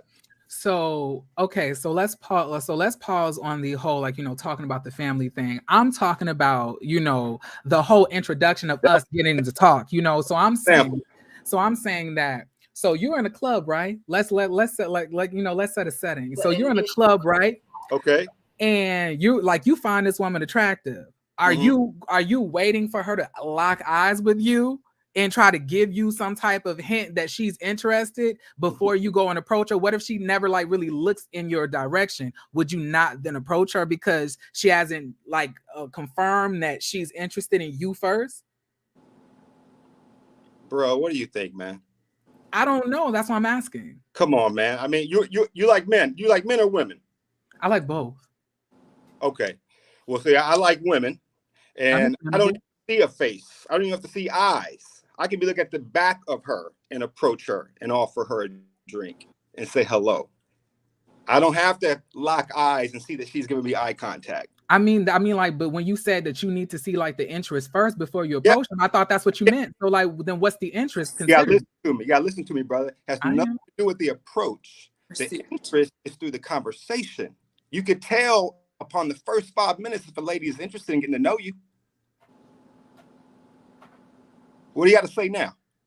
So I'm saying, like, you're not talking about the whole, like, you know, approaching a woman. You're talking about after you get to know them. Yeah, man. I mean, I'm from Texas. I'm old school, bro. So we don't wait for women to approach us. We approach women.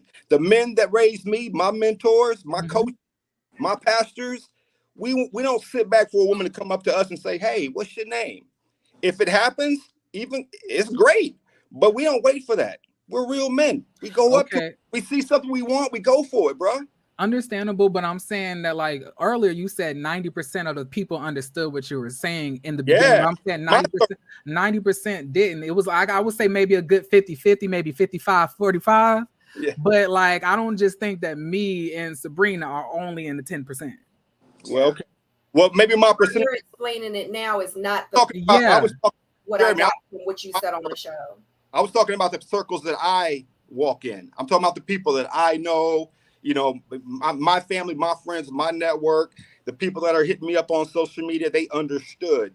And I just, and I don't mean any harm, man, you know, because you have an opinion and it seems like you're clear with your ideas and your perspectives. And I like how you come across, and I can see why Sabrina has you on this panel.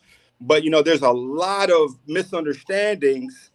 Not just, and I've been getting the fairest treatment out of this entire journey. All of my castmates, I feel like I've been getting beat up for the most part, except for Randall and I. And it's just kind of sad because I hear these things. It's the reason why I'm on right now, because I'm always listening. They keep on saying he's a life coach. He's paid to do that. I just started life coaching a year and a half ago during the pandemic.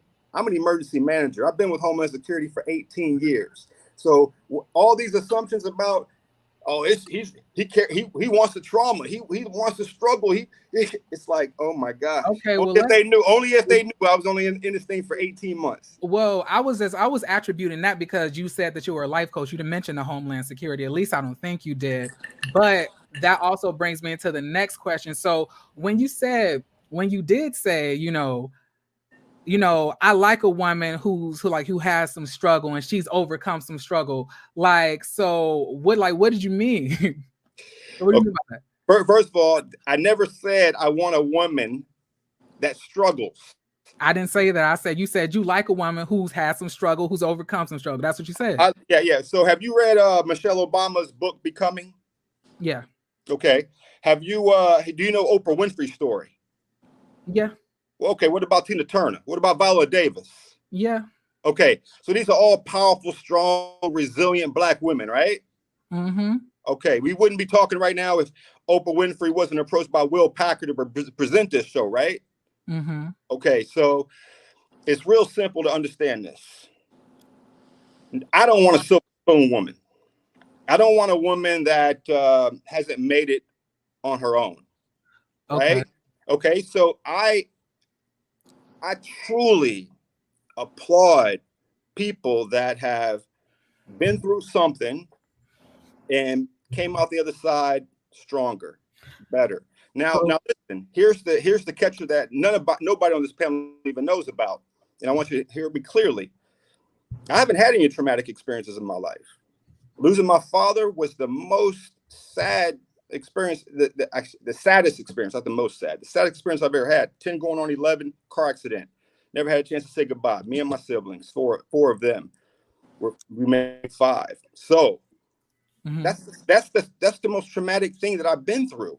The picking up cans story that and again, I don't blame editing at all, because editing did a great job capturing me and who I am with who I was in front of this entire journey for me. So I'm happy about production. I'm happy about editing. I have no complaints with what production did.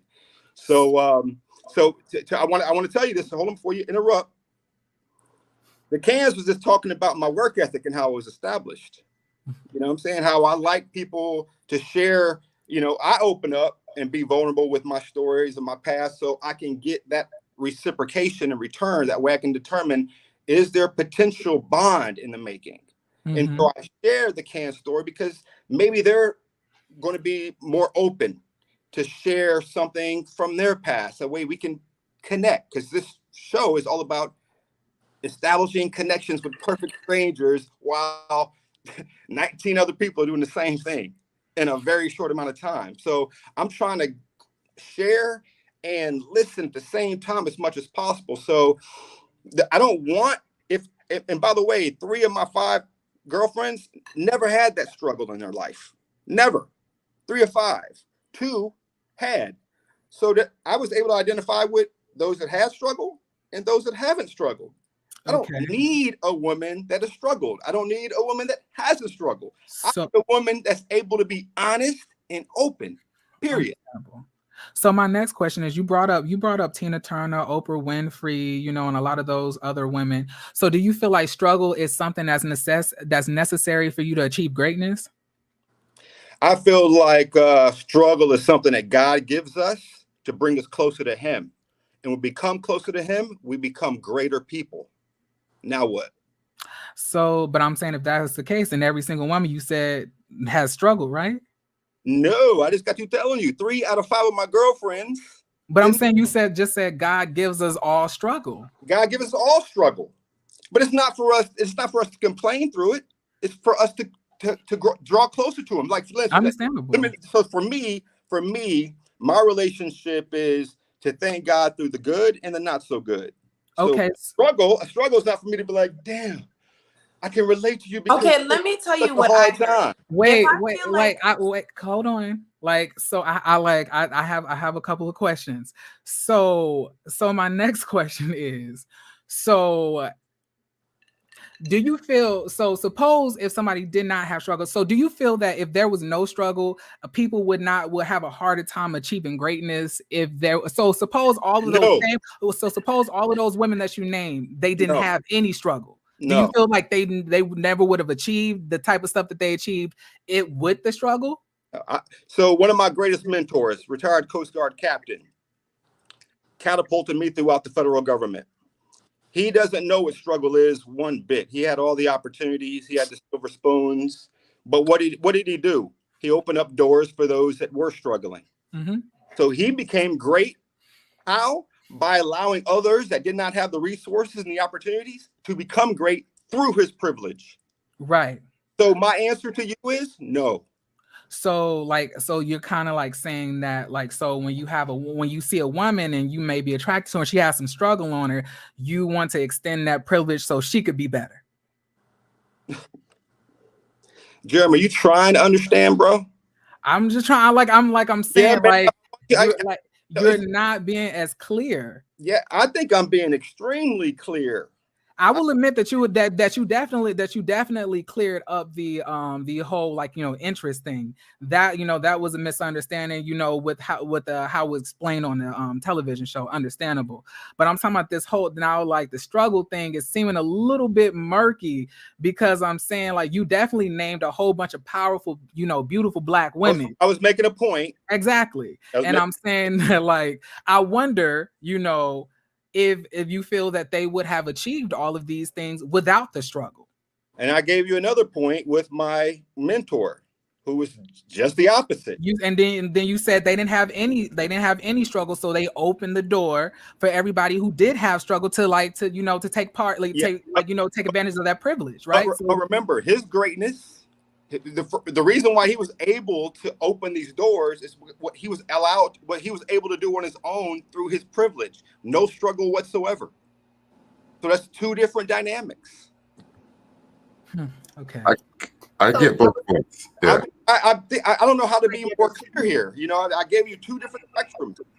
I mean, I completely understood both, but I'm saying that I like in regards to the whole dating thing, like I'm saying like I feel like it's maybe a little bit of contradiction there, because like, you know, when you said, you know, God gives everybody struggle, but then you said 3 out of the 5 girlfriends never struggled, but then you say you don't, like if you do struggle, you just don't complain about it, but then, you know, you want them to be open about the struggle and open up about their overcoming the struggle, which could be a form of complaining, you know, like I went through this and this and that, but I finally made it.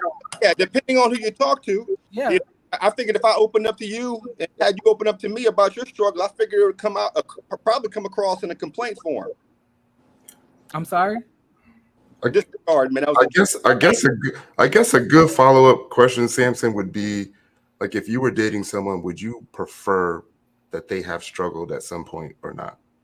Oh, no. That's something that you relate to more or no? No. If there's an opportunity in life for people to live with joy, not happiness, but joy, without struggle, oh my gosh, take that every single day of the week. Okay. There's no reason why anybody should want themselves, their mother, their brother, their sister, their neighbor, a stranger to struggle. Mm-hmm.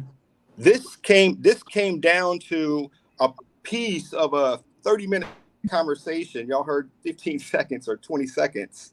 That was all about relating to one another. Mm-hmm. If you notice the dynamic that Sharice had in that scene with me, it was relating.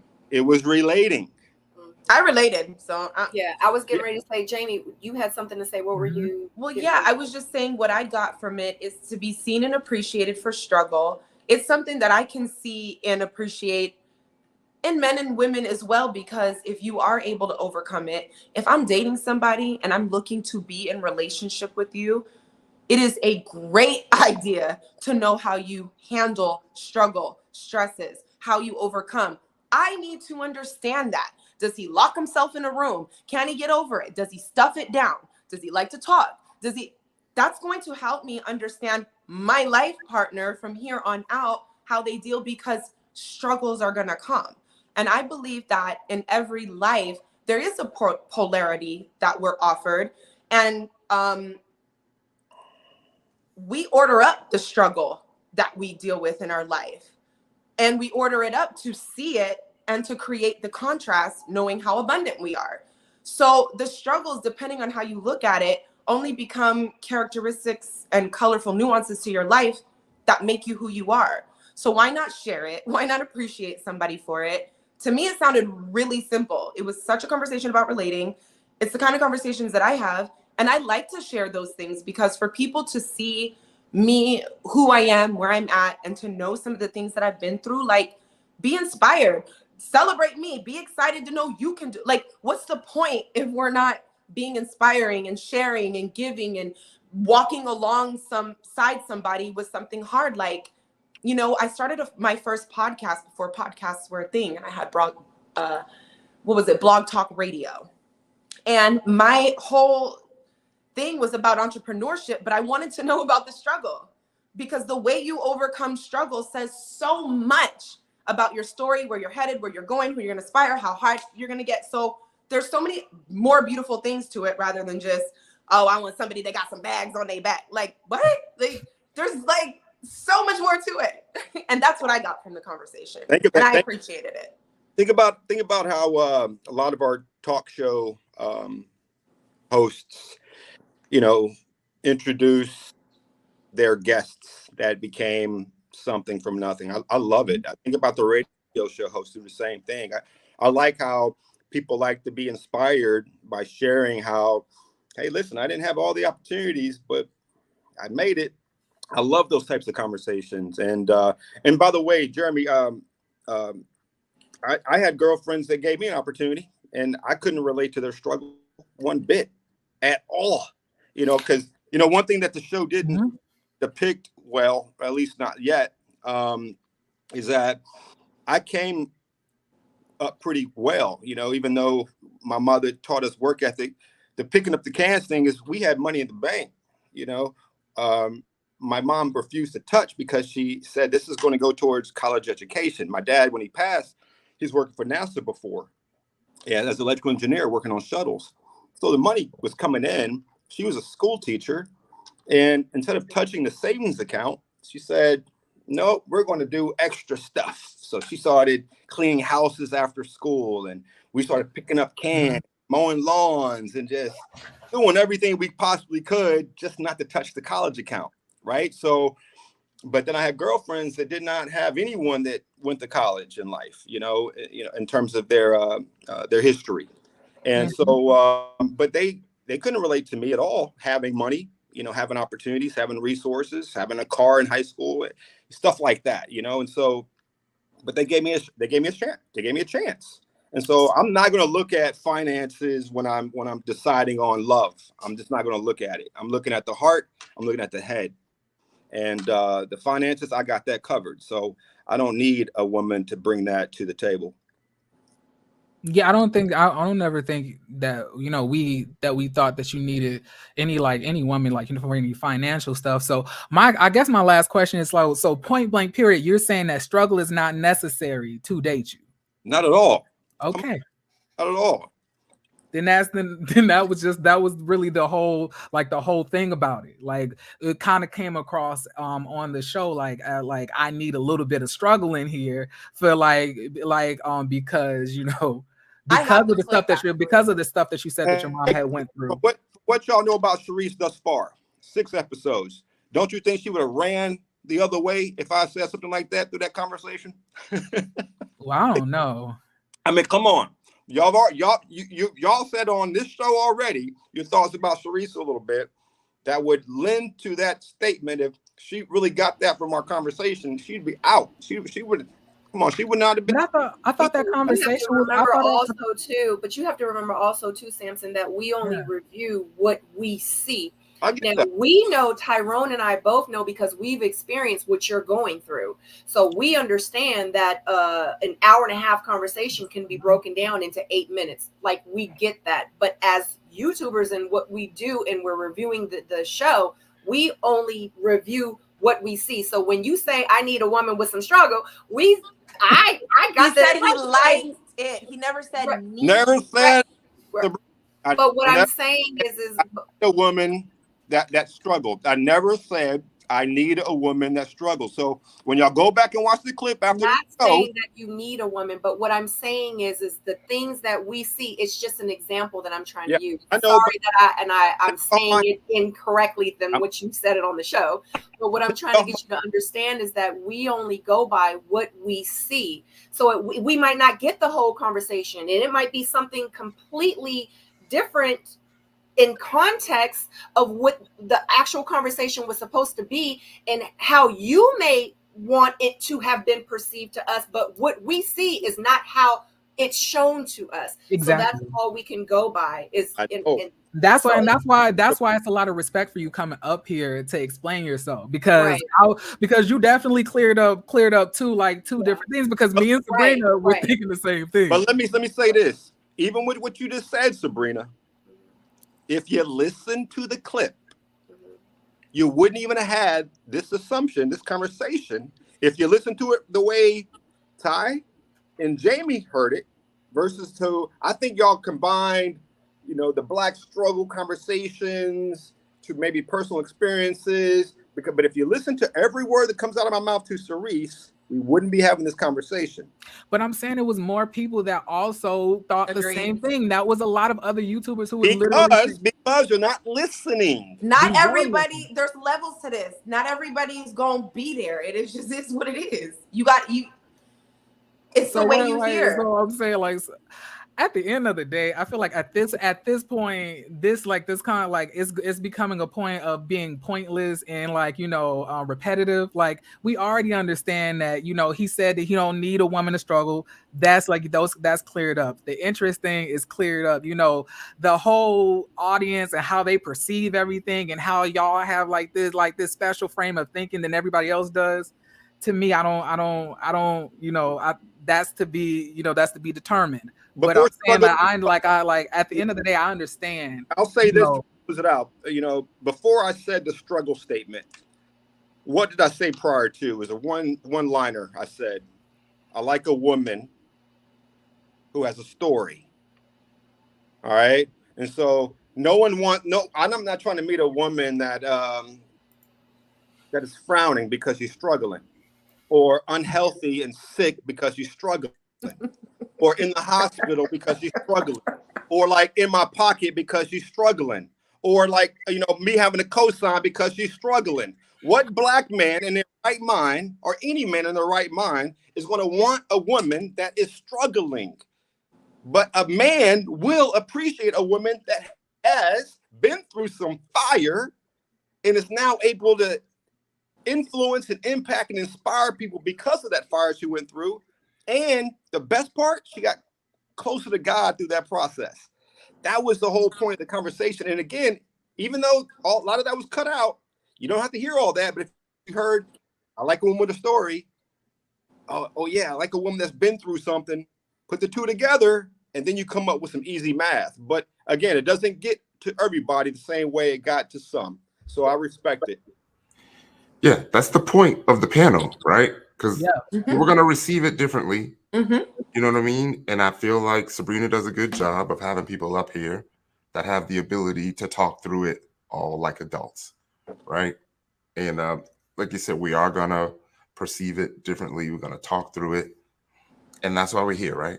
Yes, and another thing, to those of y'all in the comments, it's a way for people to have a conversation and me to ask questions. Just because y'all are completely agreeing with what he's saying does not mean I can't therefore ask questions to get a further understanding. I'm not being combative. Like I don't have any combative energy here. All I'm trying to do is get some clarity. Because please ask questions. That's a smart thing to do. I'm not the only one that that was a little bit confused on some of the things that we had seen on the television. To sit here and say I'm being combative and Sabrina needs to intervene, like we about to have a back alley brawl. No. Calm down. No, I mean I think I was getting into it too because I could see where you were coming from, Jeremy, where it seemed like the struggle was a requirement, but he did a good job of clearing that up, even when I asked. Yeah, like the comments up there, like Sabrina, please step in, please. No, I think it's good to ask questions versus having assumptions. If there's something you don't know, especially about a person and what they said, ask them the question so they can clarify it for you. Like that's what there's no problem in that at all. Right. And having a panel of a bunch of people that's going to all say the same thing and agree to the same thing it's not real. So This is real. These are real people. Like we're real. These are our opinions. We're going to agree to disagree. We're all going to be respectful in the chat and on screen to each other because we are all here trying to be great, period, point blank. And I appreciate everyone in the chat, and I appreciate everyone that absolutely, is here with me tonight as well. So let me say this. So before we move on, Samson, before you leave, I definitely want to ask you about this last thing. And then after that, I can let you go, unless you want to stay with us all night. But I definitely just want to find out a little bit more about this thing right here. Just before you go. So was you looking at the booty or no? Or not? I was. I mean, Sharice has a nice body. I mean, we could all confirm and admit to that. Oh, she takes care of herself. And I did not hit that poll. I want to be very clear. I did not hit We didn't know. We got to ask because we didn't see it. She was real close to the poll. Yeah, that was a fun scene. And, just to speak on romance, a lot of people were saying, Tommy gave the guys, some advice to take these girls on romantic dates. What are they doing? Playing, bouncing on trampolines in a park, playing pool and roller skate. That's not romantic. But I love it. We can't control a lot of that, right? It's production. But I did have a romantic date with Brandy. But in that scene, yes, I was looking at Sharice. And I got kind of distracted and I was trying to catch her. I'm not really good on skates to begin with. And I busted my ass. So I can admit that. Hey, it happens. Every now and then you got to look at a booty or two. Live, That's what it is. I get it. Okay. They found the quote, but I feel like at this point it's really pointless. Exactly. Like don't even like y'all are being messy at this point. Y'all trying to drag us backwards. Oh no. And I saw that, and I love Tiffany. That is my no. girl. She is my number one Absolutely moderator. not. And I was like, and I said, you know what? I'm not even gonna pull it up. Like, we're gonna move forward. I'm trying to figure out what Samson was thinking when Mike was feeding Brandy pineapple. That's all I want to know. You and Looney are like, okay. I bought all of that. You know what I'm saying? I went to Costco, got everything. I went all out. I had jumbo lump crab. Looney is pescatarian. She doesn't eat everything. So I made sure I had 2 types of wine. I had 2 types of champagne, some fruits, veggies, cheeses, the whole charcuterie board. And I made it special. But like Looney said, they were getting it on over there. So we had to go and play Frisbee and act like we were uninterested. And I really was. I was uninterested. Damn. How long do y'all have to film? I think it was an hour and a half, but you see it was clipped probably 3 minutes. Right. But let's talk about how you have to wait an hour and a half before you even start shooting. Hurry up and wait. That's that set life. Honey. And it was Miami, so the ladies, their makeup and sweat, and their hair, it was tough for them, So I found a shade tree, so that's where we parked it. And luckily we had a breeze. It helped out a little bit, but damn near every scene, unlike y'all season, it was hot and humid in Miami. Shoot, I was just about to ask that, was it summer out there at the time? We filmed July, August. It was hot. Oh. Our makeup we were melting, honey. Why they always got y'all outside? Always. Better for the lights. Better for the light. Okay. Yeah. And activity variation, I'm sure. Yeah. Can I also ask you a question? Because you were there, what do you think about when Alonzo, cussed out Sharice? Like, he wasn't there. Huh? But he saw it. Yeah, I learned about all that when y'all learned. Yeah. Okay. So nobody said anything behind the scenes about it? So I'm one of the guys, and there were other guys too, but I refuse to partake in any of the gossip and the BS that was happening in between scenes. Like, I wanted to keep my shit kind of focused on just my dates and stay away from all that madness because it was too much of it. Every time they would start, hey Sam, I gotta go. I'm about to get on the boat, and most of the times I wasn't even getting on the boat. But when you say that in Miami, they assume you're about to lose reception.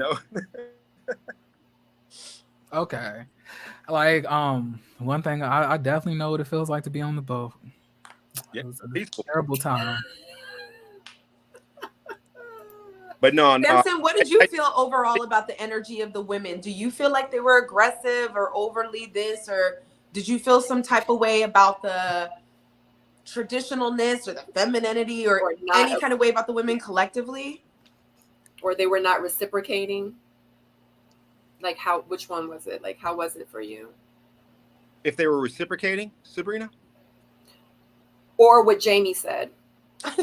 You just it's kind of like a combined question. Like how was the women like for you on the show? Like your experience with them, was it like they weren't responding to you? They were. Did it feel like it was one-sided? Did it feel like you were showing interest and they were reciprocating back? Like they were like, okay. Or did it feel like they were chasing you? Right. No one. I didn't feel like I was being chased by any of the ladies. I don't think any of the guys felt that way, and I speak to guys mainly and regularly today. So I know it's being pursued that way in social media. Like, who are these guys? What do they think? Mike, why does Samson and Mike want girls to chase them? It's not like that. But I think the communication, but myself and the ladies were amicable and pleasing in my eyes. And I didn't have any type of negative energy towards any of them, and vice versa. It was really comfortable. It was very open. I mean, a few of us learned immediately that I only saw them as a friend, and vice versa. You got to make those types of connections known. Even like for me, if I got voted off, I got voted off. But I'm not about to make something out of nothing, you know. Can I ask a question? So I remember that Shakira said that she had really liked you, but then she said that I believe she said that she had kind of felt that that the connection had began to wane a little bit. So what was your thought process like? Because it seemed that you had really like hit it off with her, you know, when you like y'all were talking at the table, you know, but she said as time progressed, she kind of like seemed that you lost interest. So what was your like, did you eventually like put her in like a friend place? Like how did that work? All of my interactions with her, y'all saw the first date was dinner at Via Emilia Italian restaurant. It was great. I got her the aloe plant. The first interaction I had with her at the brunch was nice, and I was talking about Prince Amir. To be very clear, you know, the ladies in general were very open and vulnerable about their pasts, and it was great. And she was as well. She wasn't the only one. And I don't know anything about her trauma. She never mentioned it to me regarding her ex boyfriend. I don't know anything that her son witnessed, and I had some good conversations with her on and off the camera. But it did seem like, and we all saw that it was a lot for her, you know, the past, how it entered the present. And she wasn't healed. Yeah, I think she was in healing process, but that doesn't mean that she's not ready to love. You know, there's a lot of people that are healing and getting married tomorrow. There's a lot of people that are healing and been married for 5 years, right? So we can't say that, and love can do a lot of the healing for us, you know. So I think that you know, maybe her person just wasn't there to help her through that, and so I can empathize and understand why she was having some difficulty, because if you're told that this is a safe room and a safe place to share some things, to be vulnerable, especially with the ladies, you know, I'm from circles where I can believe that and be true, and my stuff ain't gonna get out there. Right. And she took on a reality TV so show. Which other women did you feel comfortable enough to divulge information about yourself without it, you know, without it like being an unsafe space? Like which one of those ladies like facilitated like a safe place for you to talk about those things? Well, I'm like that anyway. I'm an open book, so y'all can kind of see that through the episodes. But I had open conversations with everybody, every single person, you know. So y'all will see in time. But it was great, and but I don't need anyone to bring it out of me, because that's how I kind of open up the conversation. That's kind of how I lead conversations, and it's one of the things I'm learning as a mentor, as a life coach, to open up, be vulnerable, share. That way you can actually listen in return. Gotcha. Did you feel like that being on the show, do you regret it, or are you glad you did it? I'm glad I did it. Great experience.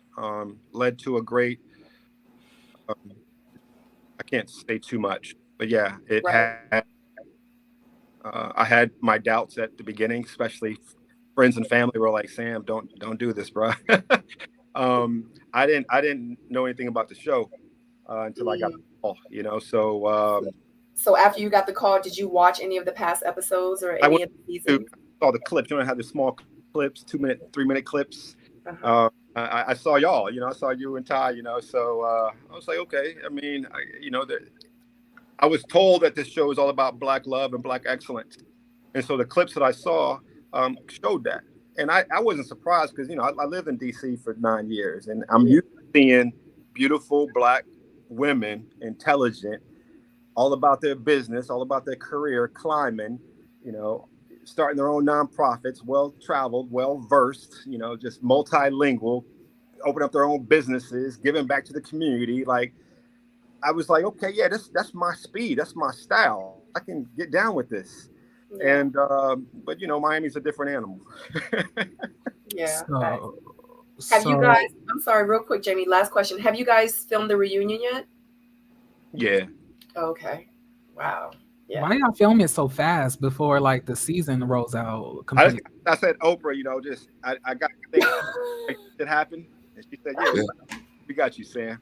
It's about that time because the last reunion was what, in January, right?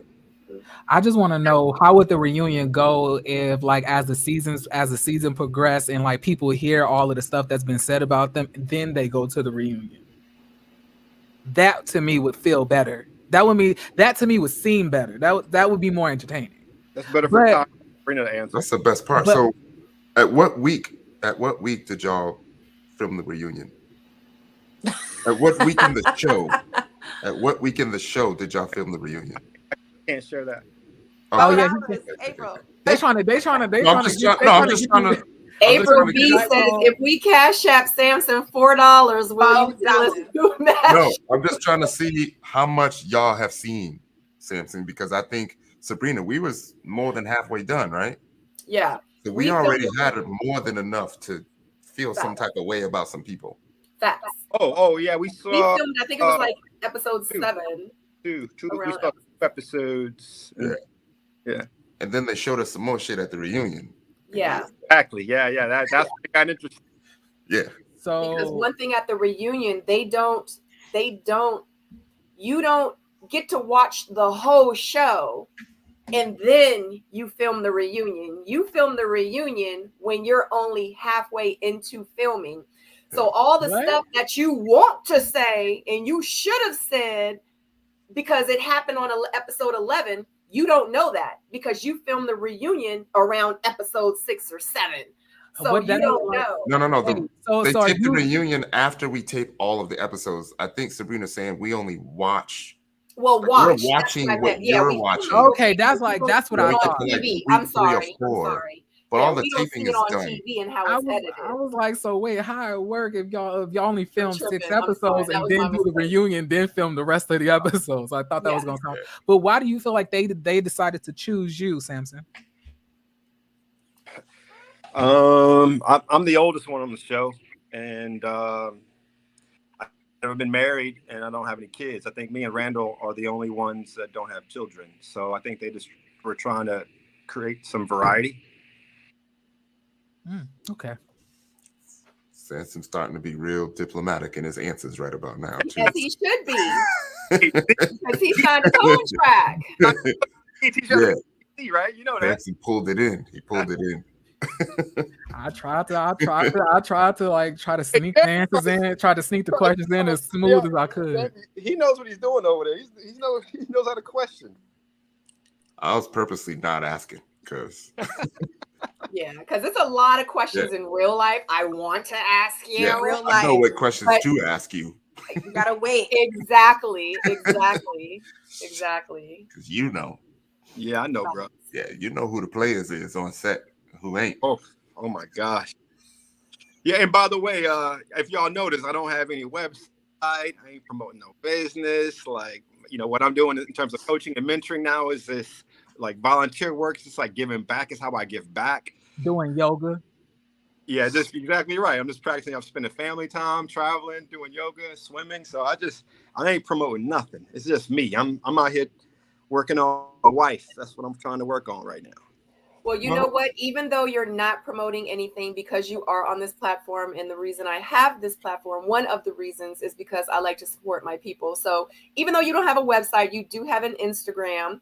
What is your Instagram? Would you like to share so the people can start following you? Because a lot of times people don't know. They're probably Googling Samson on Ready to Love Instagram, and they can't find you because in real life, your name is not Samson on Instagram. So would you like to tell the people where you are or where they can find you on Instagram so they can start following you? It's so funny. I got the smallest following on Instagram out of all of us on the show because I just started last year sharing on an IG. It's with God __ with God __ Okay. Let me see. So, because I know everybody is probably like, yes, finally. Let me see. You said that you're still like, you're still looking like, for the wife and stuff like that. I ain't say I'm still looking for the wife. He didn't say that. I was about to say, Jamie, are you single? Jeremy, come on now. We caught it 10 minutes ago. Wow. I wish you luck, man. If I don't get a chance to talk to you publicly, I just want to say I wish you luck. I hope to see you on the couch. And now I don't get any extra credit. You happy, you know. Ty, you hear me? I don't get any extra credit for listening. And Samson be watching our reviews, and he be in the chat sometimes. But... That reminds me of the guy that went to your house for the date. He was always in everybody's chat too. You remember all your friends? Like he believed that you set up an ambush. Sean. Yeah, he was in everybody's chats. Like he would pop up out of nowhere. Like you talking to me? Yeah. Sean had. I remember Sean had popped up in Kamisha Reviews chat. He had popped up and he had popped up in another chat from another YouTuber, I believe, Mod Afro Mamas. He popped up in her chat when I believe that Camille was doing an interview and Camille had brought his name up. He was like, "I'm here." I was like, "Ooh, Sean's living, okay." So yeah, they be watching. So one reason why I watch is there's a lot of my fellow castmates that are being rung through the ringer, you know, and I want to be able to support them and have relevant. Of course, I'm not going back and sharing what I'm hearing, you know, but they're already aware. Their friends, their family, themselves, they're paying attention. They're reading if they're not watching. And so because a lot of us befriended one another, it's just nice to support your fellow Black brothers and sisters, you know, and because it's tough. What shocks me the most is seeing Black women talk about other Black women in such a disgusting way. You know, hair, makeup, you know, just clothing. I mean, I'm talking about a disgusting way. Welcome to the life, baby. I know, dog, bro. Like, it's our own people, man. That's welcome to the life. You know, I mean, I'm an HBCU brother. I'm a Morehouse grad, you know, so I'm not used to hearing sisters degrade other sisters. Welcome to reality TV. That way. I know, but still, it's like, but these people aren't in reality TV, you know? They're not in reality TV. I thought you was talking about... I'm talking about regular sisters that are not in reality TV. You know, it's like, why are you doing that to your sister? You know, like, you were raised better than that. You know what I'm saying? Like, you were raised better. But we have to raise our awareness to know that people that are doing that, it's a reflection of what they got going on within themselves. It's not personal. They're just so unhappy. It's just, and that's what. So you know, it bothers me so much that it's our own demographic, our own people that are just so negative about one another, you know. So it's nice to have some balance and be able to provide some support. And so every once in a while, I don't miss Sabrina's panel. I love it. You know, it's always fair, it's balanced. I enjoy it. Jamie, I'm a huge fan of Jamie. You know, like she keeps it real with me. She's been spot on about me since I first started watching Sabrina Soul do her. Yeah, he loves you. He loves you, Jamie. He actually told me like weeks ago. I feel like I can see you and I speak when I, you know, so it's, I appreciate that. Because it comes down to, you know, when a woman comes across a guy that is doing right by her, you know, why is that woman questioning the rightness? You know, it's like, why does she have to think that something must be wrong? But we have to examine that. Can't put her finger on it, but there's something about him. I can't like. It's because the conditioning, the Pavlovian conditioning over time, and what she's hearing on TV and what she's seeing and hearing in music, and her friends struggling through this shit with a boyfriend and her ex. All that shit, you know, bottles up and says there's no good men out there. There's none. Ty, you in the same boat, bro. You're not a good man, Ty, because you remind me of someone that I can't put my finger on that just didn't get right with me. Just like you want to be. I really did think Tyrone was a good guy. I thought he was a really good guy. Like I was upset when he got when what's her name again? Like told him that he had to go. You know, I thought he was a good guy. I unfortunately thought Walter was a good guy as well. But I'm just saying that, like, you know, you just can't go based on how somebody presents themselves on TV to see if they're a good guy. Like I said, I believe in what happens after the show tells me what I need to know. You know, how are you acting after the cameras ain't there and you ain't got a million people looking at every single thing that you're doing or saying. But it's also your own discernment, right? When do we sharpen our discernment to the level when we do see something on TV, we can see and hear with the right eyes and ears to make an educated decision for ourselves, because you need that when it comes to the media, social media. We're seeing headlines, Twitter. If you can't discern within yourself what you're seeing in the media, regardless, that's where we need to be at. Our own self-discernment, regardless. I mean, y'all just haven't gotten good ones. It's been a lot of people in the media who literally came across as amazing people, and then we found out that they were terrible. But like we didn't a lot of us didn't expect Bill Cosby to do the stuff that he did. He was Jeremy. Hey, Jeremy, do we do the opposite though? When we come across people that are bad, but in real life they're really good. Do we ever talk about them? Yeah. Do we? The people who are villainized, I realize they didn't do any of that. Yeah, we never hear about those opposites. And you got to ask yourself why for that too, and have your own discernment. Who are some of those people? I don't do what y'all do. I mean, y'all have to answer that question. It's all around. You just have to be open to it. Oh, wrong one. I was like, whoop. A wrong one. It's like, Ravine moving too fast. Right. I was like Ravine in the comments, you're saying that I'm being negative. I'm not being negative. I'm being realistic. I'm sorry. I don't view the world in an optimistic type of way. I would probably say I'm more so a realist. Like, I don't believe in. I believe everybody that comes on the show, they're showing their representatives, and you find out who they are afterwards. That's how it has went. Like, people that we thought was bad probably ended up good. People that we thought was good, we ended up being trash, and you find out after the. Well, let's do a poll here. We got Ty and we have Sabrina for the DMV, right?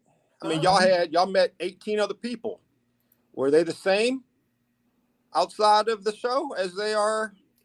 Sabrina, Sabrina ain't gonna say the same thing. I want my answer. Most people ended up being exactly who I thought they were on day one, day two. Not me. I got very disappointed. I still have hurt feelings because I trusted some of these people. I love some of these people. I call some of these people my sisters and my brothers, and they are not. Period. Very disappointed. Literally, how I started the show, how I ended the show with the group of friends that I thought we were going to be friends forever, and we were going to have this connection forever because we went through this together, and like I love them, they're my family, are not. They're not who I thought that they were. Period. Point blank. I tried, Sabrina. Hug it in. What? Did Tyrone warn you ahead of time? Let's do a group hug for Sabrina. Group hug. One thing about Tyrone is that Tyrone is, I forgot what you call it. Like, he's one of those people that kind of gets along with everyone. You know what I mean? So Tyrone gets along with the group over here. He gets along with the group over here. He gets along with the group. He's like, I love everyone, and everyone is cool. That's Tyrone. And one thing about me is that's not me. You know what I mean? Like, I feel like I'm the type of person that once you show me who you are, I'm going to believe you. Period. Point blank. I'm not going to give you another. I'm not going. It ain't when a snake sheds its skin, it's shedding because it's becoming a bigger snake. Period. I do give grace, but at the end of the day, I'm not going to let you burn me twice. Shame on me one time, first time, and then shame on you the second time, or vice versa. I'm just not going to do it. And I'm one of those people, and I'm not saying everyone has to be like me, but I'm one of those people. If I see you do something shady, dirty, trifling, nasty, effed up to someone else, I'm going to look at you and say, you're probably one day going to do that to me. That's just how it is. Like, I'm no different. If you come to me and you talk trash to me about everyone else, What would make me think you're not going to do the same thing to me, or you're not doing that about me? So you know what? I have my couple of friends and people that I love from the show that I hold very close and dear to me. And that's just what it is. And I'm happy, period. I don't need to hang with a bunch of people from the show to feel validated, period. A handful. People. You need a handful. That's all you need. I don't even have that many. I don't need to be around a bunch of people from the show to feel validated or make me feel like I'm somebody or I'm this or I'm part of this clique from the TV crew. And when we hang out, I feel powerful. No, because I'm powerful without any of them, period. Without Tyrone, without Aisha, because everyone knows that those are my friends. I don't have to, but I hang around them because I freaking love them and I want to, not because of the freaking show. Okay. I'm sorry, because y'all know sometimes I get real excited and stuff. So do you think it's negative to assume to wait until after the show before you assume somebody is a good guy? I didn't find out who they were, if they were good or bad. I didn't find out until after the show. I feel like we're getting feedback all the time. I just need time, and I can't go by a show that is heavily edited. Even though it's them, I still can't go by something I see on TV for me to say he's a great guy or she's an amazing woman. No, we sit here before Zoe blew up on Charisse. He seemed like just a normal, regular guy. What if he never blew up on Charisse? But we found out he had a whole relationship outside of the show. Then what? But we didn't know that during the show. We were just that Zoe like, he's a decent guy. Okay, he's this or whatever the case. I'm not saying he is, because I had red flags about him when he said that he left, took the ring back and all that. I'm just saying as an example is what I'm saying. I was in the military. Don't know people. These are real people with real lives, with past, present, future stuff going on in their life right now. Just like Samson said that he would work for Homeland Security. We didn't know that. He never mentioned it on screen. We didn't know that. Yeah. A lot of stuff we don't know about these people, just as y'all didn't know about us that we deal with. So how can I say he's an amazing? I'm not Jamie. I know I love you. Me and you, we can go back and forth, and also Samson. But hey, that's me. That's just. Hey, Jeremy, like you want to give everyone the benefit of the doubt, but you've been in this world long enough to have seen some things. Was he saying Jamie or Jeremy? Yeah, I didn't know if you said Jamie or Jeremy. Our names do sound alike. Is it bad to reserve your thoughts if someone's a good guy until after the show? Can you say the same thing if it's reverse good and bad? I'm saying, yes, I would, but I'm saying based on the last few seasons, the dudes who came across as trash at the end of the season, they follow into being trashed after the show ended. You know, like I'm saying, but if I was wrong and then somebody did come across like kind of messed up off like on camera, but then they were a real cool person. Like, for example, I thought Camille after she explained herself. After she explained herself, I was like, okay, I can understand what she's coming from. I don't think she's as bad. And then I was like, on top of that, I feel like we're tying her into the stuff that Zadia did. So, it ain't like she's not that bad of a person. I understood after that. But I'm saying that the military in me, I came into the military thinking that, man, this is gonna be great. I just came out the hood, like this is about to be great. It's a whole bunch of nice white people. They all about to help me be a better me.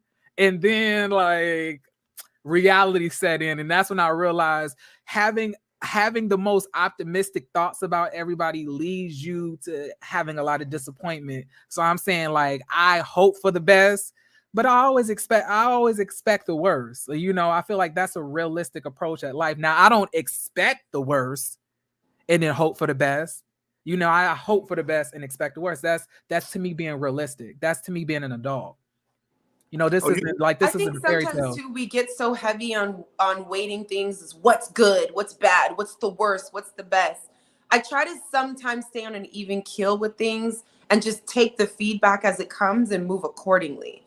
So with my own boundaries in place, my own ideas of who I'll let get close to me, who I won't, blah, blah, blah.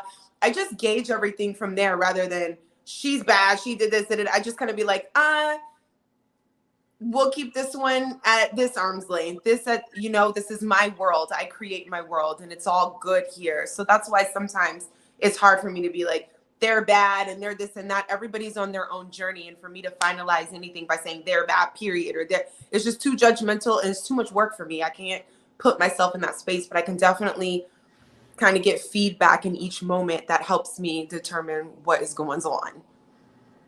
I try to give all the fellas the benefit of the doubt, but it's like, I've been that dude, I've seen that dude. I've hung out with that type of dude.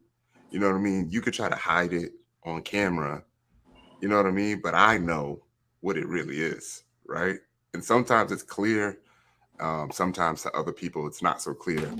But for the most part, to me, it's obvious. And sometimes it's a struggle to not let that out if they haven't already let it out on screen. You know what I'm saying? Yeah. But I feel like when I was asking about the player comment, Samson, I kind of feel like us as men, like we don't really hold each other accountable like that anyway. Usually when we see other guys like do some messed up stuff, we'll be like, they ain't none of my business, or like, you don't want to impede on another man's, masculinity or another man's, decisions, because that could possibly end up in something bigger happening. So oftentimes we don't hold each other accountable. We peep that somebody got some mess about them, but we'll just go about our own way and be like, okay, I'm not fooling with him, but I ain't gonna call him out, because they ain't my place. It's your place. It is your place. Get your friend. Why are they telling Jamie to shoot her shot? What does that mean? What? Wait, me shoot my shot? Yeah, somebody said that up in here. Who said it? They said Danny M said, shoot your shot, Jamie. To who, Danny M? What am I supposed to be doing, Danny? Oh, you spelled my name right. I appreciate it. But this was a very explosive panel. Wow. Over here. And I am not even going to lie. I love you guys so much. And I want to continue on because it was so much more that I wanted to cover. I really We didn't even touch episode 6 yet. No, we haven't. And we're not going to. Okay. I still got a half a bottle, Sabrina. I got work in the morning. I got a new bottle right here. I got a half a bottle. I was getting ready to say, I just thought that it would have been kind of weird. I mean, I don't know if you want to join in. I mean, we could absolutely, you know what I'm saying? You could talk about it. Yeah. I just didn't know how Samson would feel. Say it again. We got some quick rounds. I mean, I'm down. Hey, let's go. Whatever I can't comment on, I'll just shut up. Yeah. So, okay. So let's go ahead and conclude episode 5. Now, of course, you have Justice. He met with Tranika. They were on the bottom along with Zoe. And Zoe did not show up to his, I guess, bubble date. Do y'all call it a bubble date? We call it a bubble date.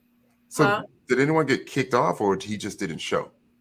So technically, remember, he goes, or Brandy goes, this is exactly why he wasn't ready to love. Like, this is so disrespectful. Yeah. So he was going to be eliminated, but he did not show up. And this was after the blow up happened with him, Charisse, etc. So do you guys feel like he did not show up with Brandy because of what happened with Charisse? I actually saw on one of the blogs, they said that he self-sabotaged on purpose because he knew he had a girlfriend at home and stuff was getting real hot and heated with his girlfriend because she didn't know he was on a reality TV show for dating, and stuff was getting hot and heavy at home. And that's why he self-sabotaged. And honestly, that's why he pretty much didn't come back. I mean, all that stuff runs under the surface and it's going to come out. Whatever your intentions are and whatever your real vibration is going to come out in your actions, whether it's a petty argument, a mirror argument with homegirl or whatever it is. So it very well could have been partly that. And not only that, he probably knew he was going home in his ego. Just he wasn't. We're seeing all the things he don't like. He don't like none of this. He's very guarded. He couldn't, he was with a woman for 7 years and didn't propose and took the ring back. And he's just got his own thing going on. This is what it is. That's how I feel. I feel like if you sign up for the process as an adult, as a man, as a cast member, like, that, the the elimination dates are most likely on the same day, right? You know that you're up. You know what you did prior. You know what the date is for. You got to show up, period. Face the music. You got to show up. On my elimination date, admittedly, I'm still 50-50. Like, I have no idea what's going on. But, you know, I guess 3/4 of the way through the date, I was like, shit, I'm about to get eliminated. And you were so happy because you was like, it's our first date. But I was like, all right, bring it though. Like, this is what it is. I can handle this. You know what I mean? If this is the worst, I'm good, you know, because I know how I carried myself. But, you know, he got to show up. And the fact that he didn't, you know, stinks. I'll just leave it at that. Yeah.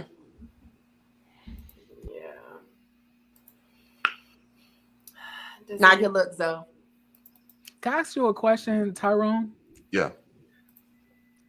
Now, hopefully this isn't too intrusive. No. So you completely told all the other women on your season, look y'all heifers, I only want Shiloh.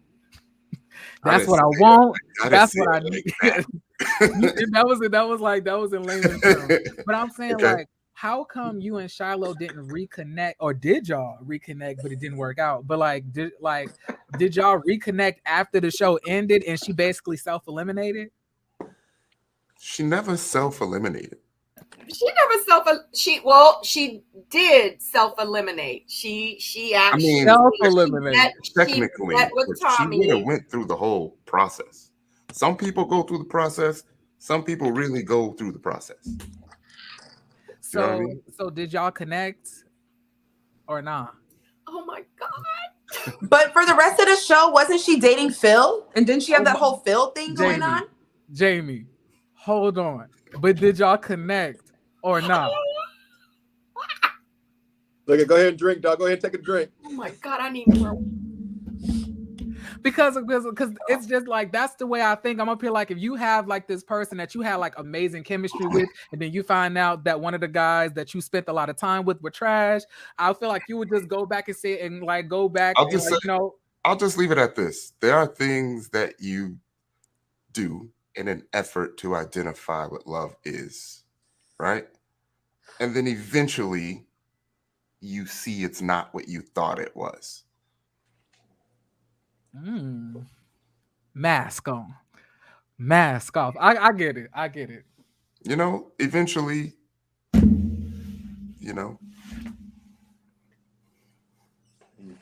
I think that's all I needed to hear. But yeah. Sabrina, I also have a question for you. Has Walter hit you up after taping to try to talk to you at all? Sabrina, come back. Sabrina. What was the question? I was saying so after taping this, did Walter ever hit you up to try to reconcile or like try to keep in touch, or you know?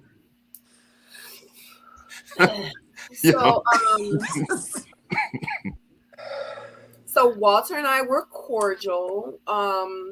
After taping, he and I we just didn't communicate, and we went to an event during Halloween, and we all posted pictures. So we were all together. It was a group of us, and we went out for Halloween. And that night, he and we talked about it a little, and it wasn't the time and place. And after that, I want to say, I think I called him because I told him like, this wasn't the time and place. We would talk about it. We talked about it in depth. A lot of things needed to be said. And we just came to the conclusion that, you know, we're glad that we talked to each other and a lot of stuff came out, and we would move forward cordially. And that's how it was. So was that before or after the Kojo interview? Before. Yeah. Also, definitely before. So after you guys came to a conclusion, why do you feel that he would go on that interview and like, you know, have that type of energy that he had? you know what? Because it was his truth. And but was it the truth?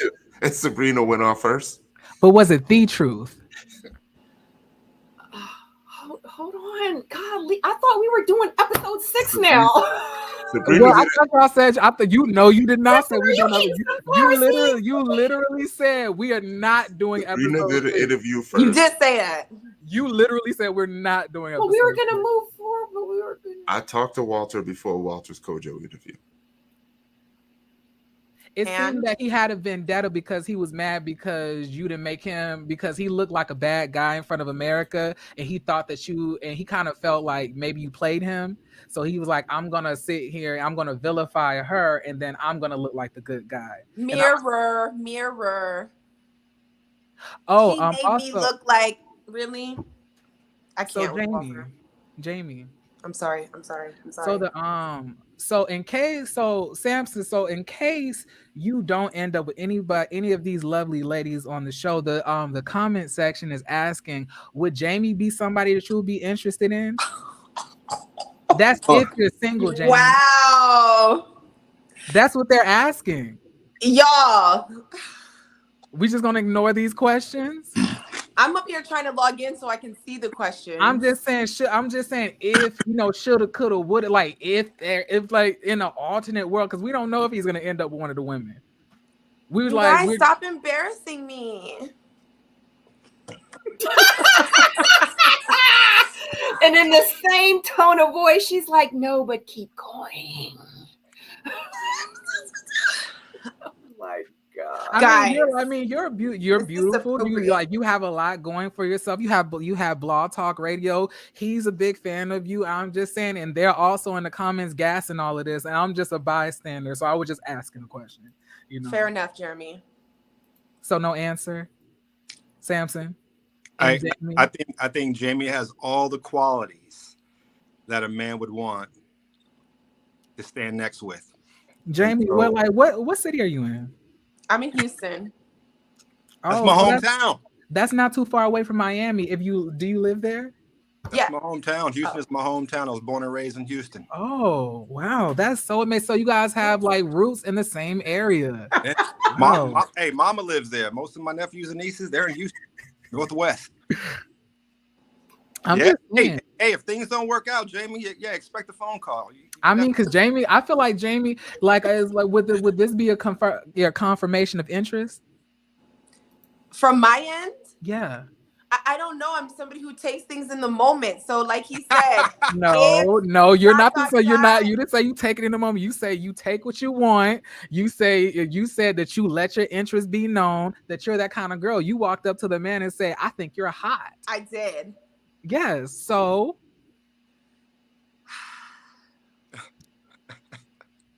I am not.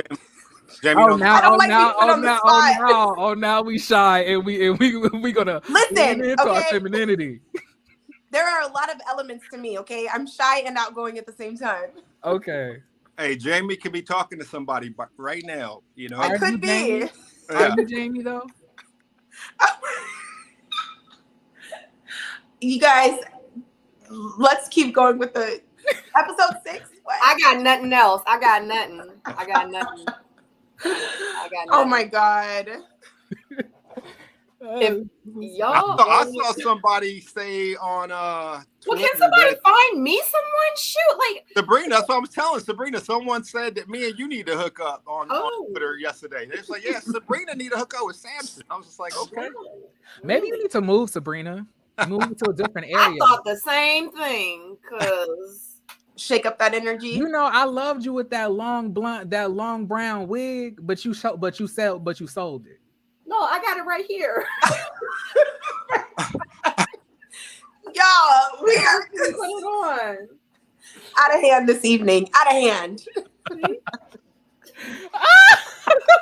I'm not gonna sell this one, but I will sell it. I thought that was the one you were selling on Instagram. I am. Oh, why you ain't keeping this? Is mine. I'm not gonna sell the one I'm wearing. Oh, you selling a copy of it or whatever. Okay. Yeah. I like that blonde wig. Like, the brown wig. It could be this one. Oh yes. This got highlights. You look like you can really rock long and short hair. Yes. Yeah. I actually thought, that your hair grew from your season. When I first saw your show, I was like, oh, I saw one of your shows and you had long hair. I was like, because you messaged me and you was like, you permed your hair. I had no clue. I have no type of wig dar or weave dar. It's totally off. Like, damn. If it looks clean, I'm assuming it's natural, Oh no, this is maybe come I off mean like get off. Yeah, maybe you could donate some of these wigs to OWN Network so they can like recycle them for the next season. Jeremy. Oh my god. Oh god. Actually, this video was sponsored by Gorgeous Official _official. They are on Instagram, and this is the wig that they No, Jeremy, your turn. What's up with you? Gorgeous. You dating? You dating? You seeing somebody? Oh nah, What's I'm good too with you? broke. I just got out of college. Where are you at? I just started my job as a financial analyst. Where? I'm coming off of the Where in the stressor of world? being a veteran. I'm coming off the stressor of being a veteran. Look, Where in the world? I don't need no commitment. Jeremy? Huh? Where in the world are you? I'm in Virginia. I'm in the DMV. I didn't know you were in Virginia. It's funny how you kind of speechless when the questions is on you. Huh? No, I'm not speechless.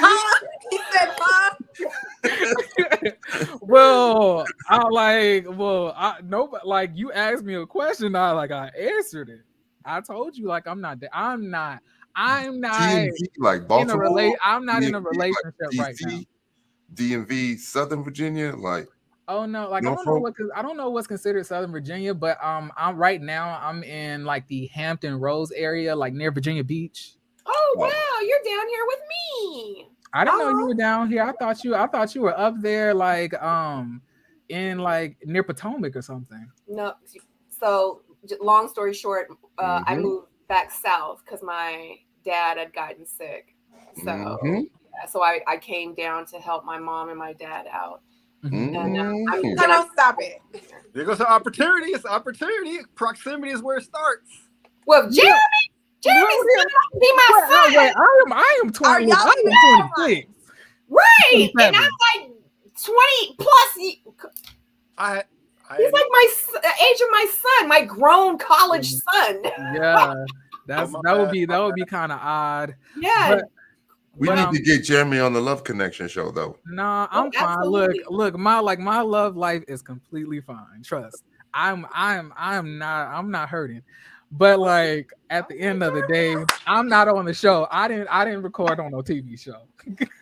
so that's for me all the questions. It's about y'all. Yeah, no, I'm cool. Yeah, but I'm definitely dating and be on the lookout for a single. Jeremy, who would you have dated from the seasons? Wow. I want Samson to answer that question too after JV. I haven't watched any seasons really. You did say that. That's a good question.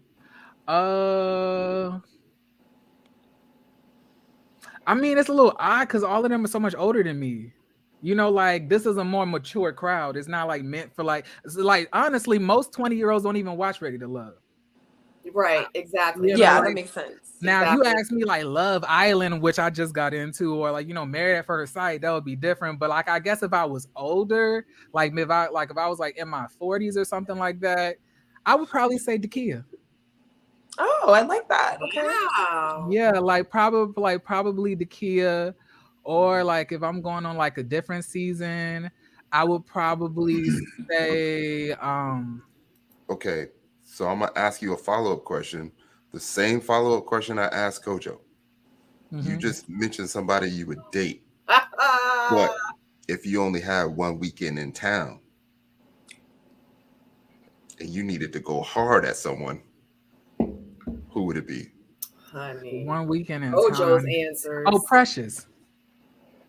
Oh. Precious, she'll be down. Yeah, I get that. Precious, she'll be having, like, she's okay with having a good time, like, you know, like for a weekend or so. Now that ain't meaning anything physical, of course. I ain't trying to say all of that. Don't, because she like to cuss people out and call them B words. But I'm saying that, you know, Jeremy, please, you know that's a lie. No, like it's not a lie. It's not a lie. I liked Precious. Like, I love that smoker voice. Yeah, Precious is intense, and she will definitely let you know if she likes you. I mean, but like anybody on the Potomac season, I couldn't imagine like anybody else on the Potomac season, on the DC season. Oh no. Oh no. Kojo said Dakia was too nice. He was like, ew, almost like she's just too nice. Now, and I don't know, I can't remember what the names of the girls from. I know Simone, but like nah. But like somebody, I don't know the rest of the women's names.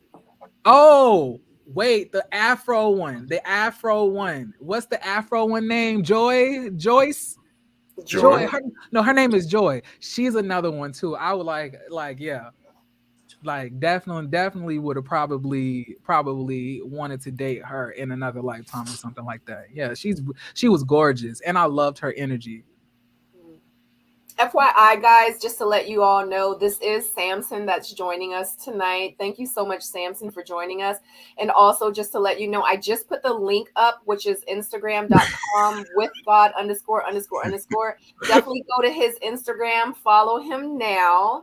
He is on Ready to Love, the season that we're reviewing. I don't know what this turned into tonight, but did we start Miami. I'm here for it. No, right?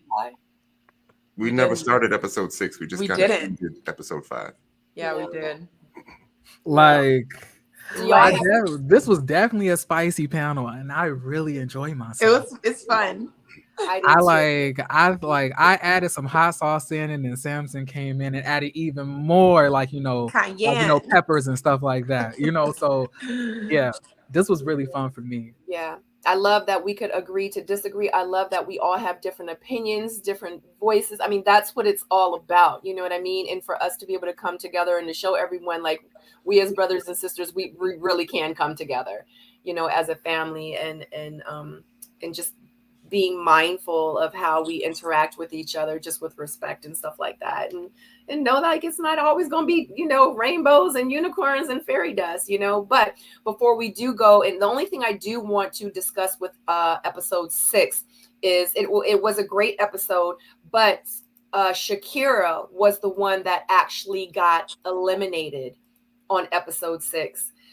I just want to talk about how you felt about, how you guys on the panel felt about her being eliminated this episode. I understand. I'm not a fan of the public eliminations, especially with everything that was going on.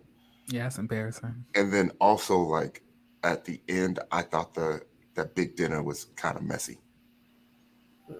When they were letting people divulge, like, how they were feeling about other people, I felt it was kind of messy. I felt like there was a lot of things that we missed. But yeah, I'm not a fan of the public elimination. It seemed like she took it well.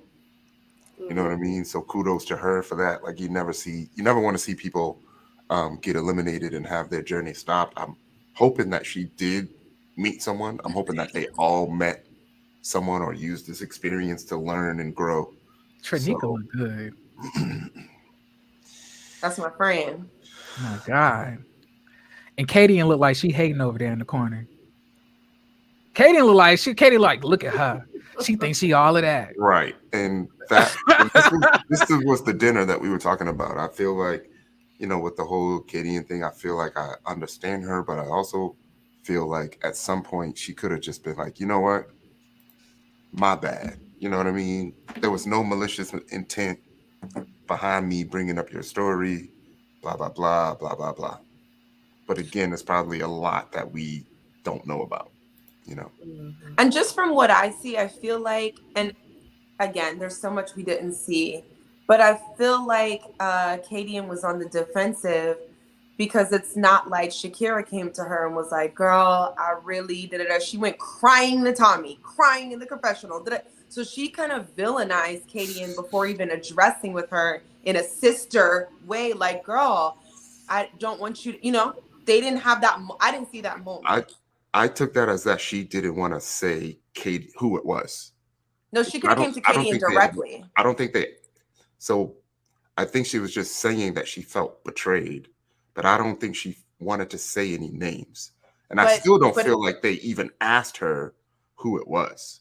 But it was implied, because that's what I don't like. At that dinner, to just be like, I don't know, was it you? That would give me that same vibe. Like, girl, if you feel like I said something, say I said something and stop all that, I don't know. But that's when it finally came out. But during the whole time, she said my story came out publicly. What'd she say? In my face and behind my back. But she never said by who. If she's about the sisterhood, she could have addressed it with Katie indirectly. I can see, I'm not saying anybody's right. I can just see how that sparked the defense in Katie and kind of like, girl, okay. I could also see how like bringing it to Katie would also bring up some additional unnecessary conflict too.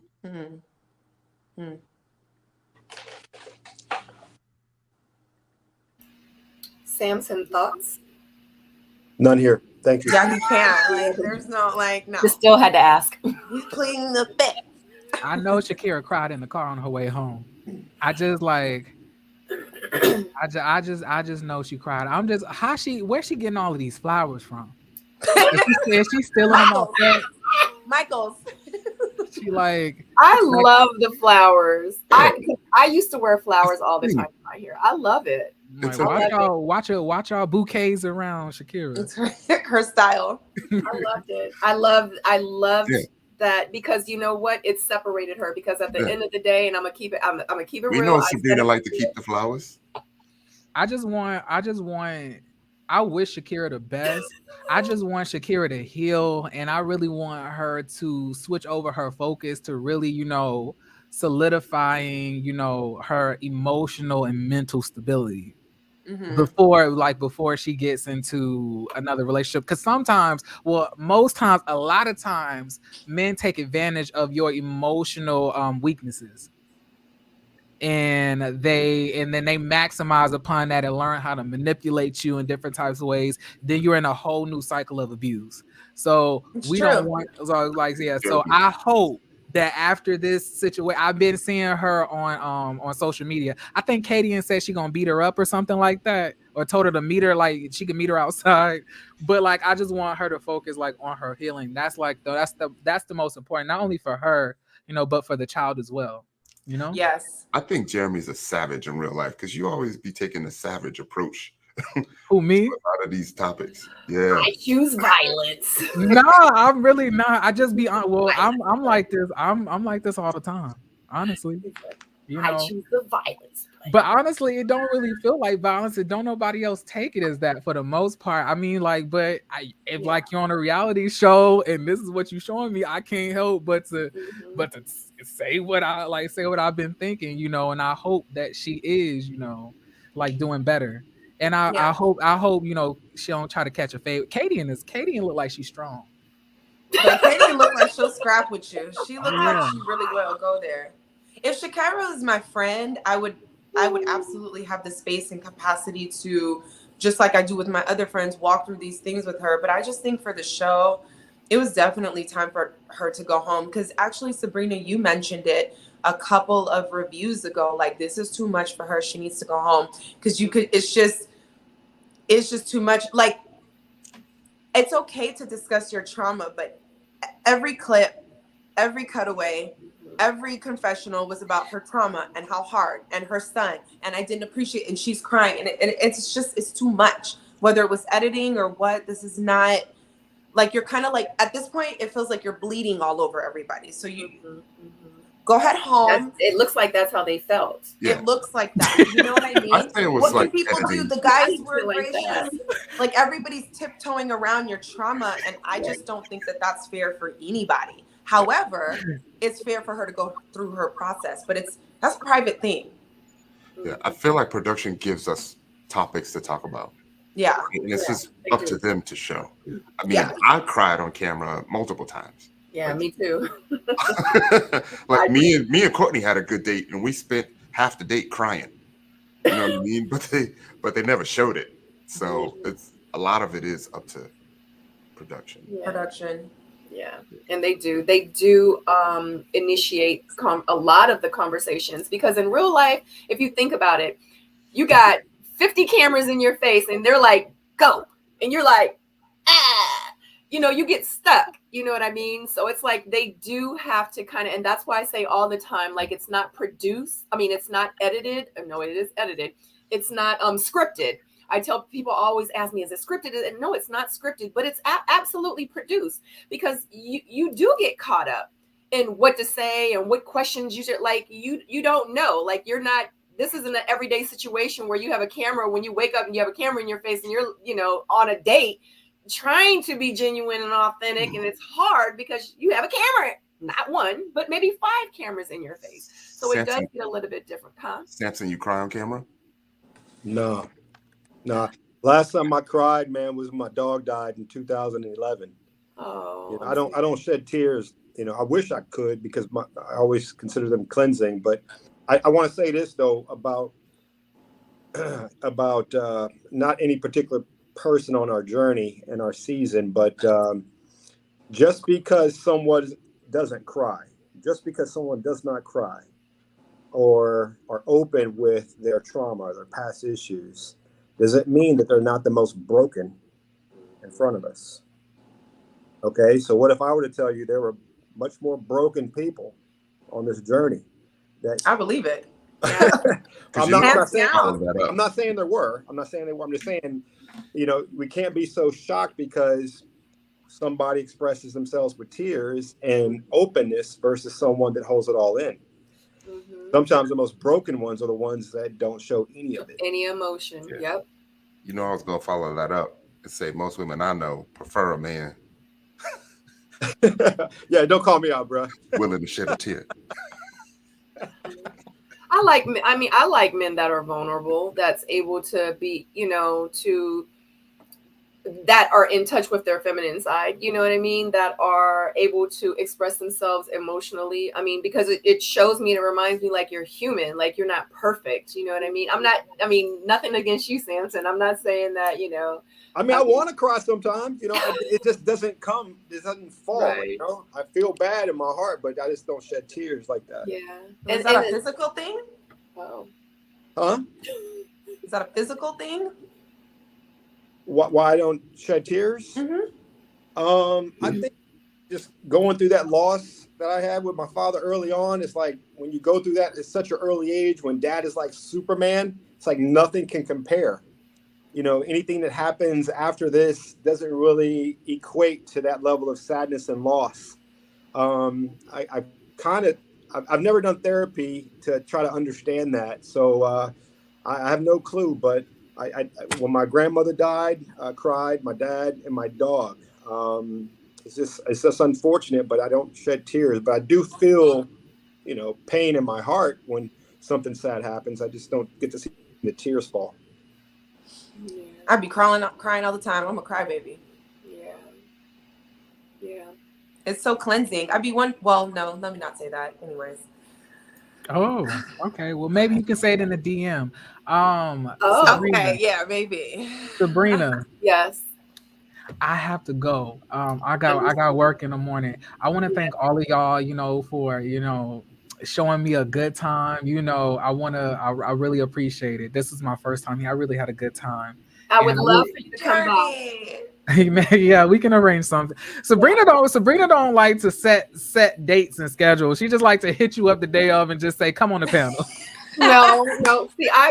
Okay, so the past couple of weeks, because what had happened was, right, soulmates know, like, what's really been going on with me, and these past couple of months, it's really, and the people that really know me and like really follow me, they like, it's been challenging for me, because it was like, stuff happened, And then I was trying to get back on the flow of things. And then like, I'm a single mom, plus I have other businesses. And then like, I was like, okay, I'm gonna do better. And then my dad died. And then I was like, oh my God, I gotta get it together even more now. So, and then summer, and then traveling with Sadora, just trying to keep her honestly, mentally and spiritually connected and busy too. You know, so she just lost her grandparents. So I'm just trying to, you know, be super mom and trying to make sure everything is good. I have a lot on my plate right now. You know, since both of my parents are gone now. So honestly, I'm gonna do better.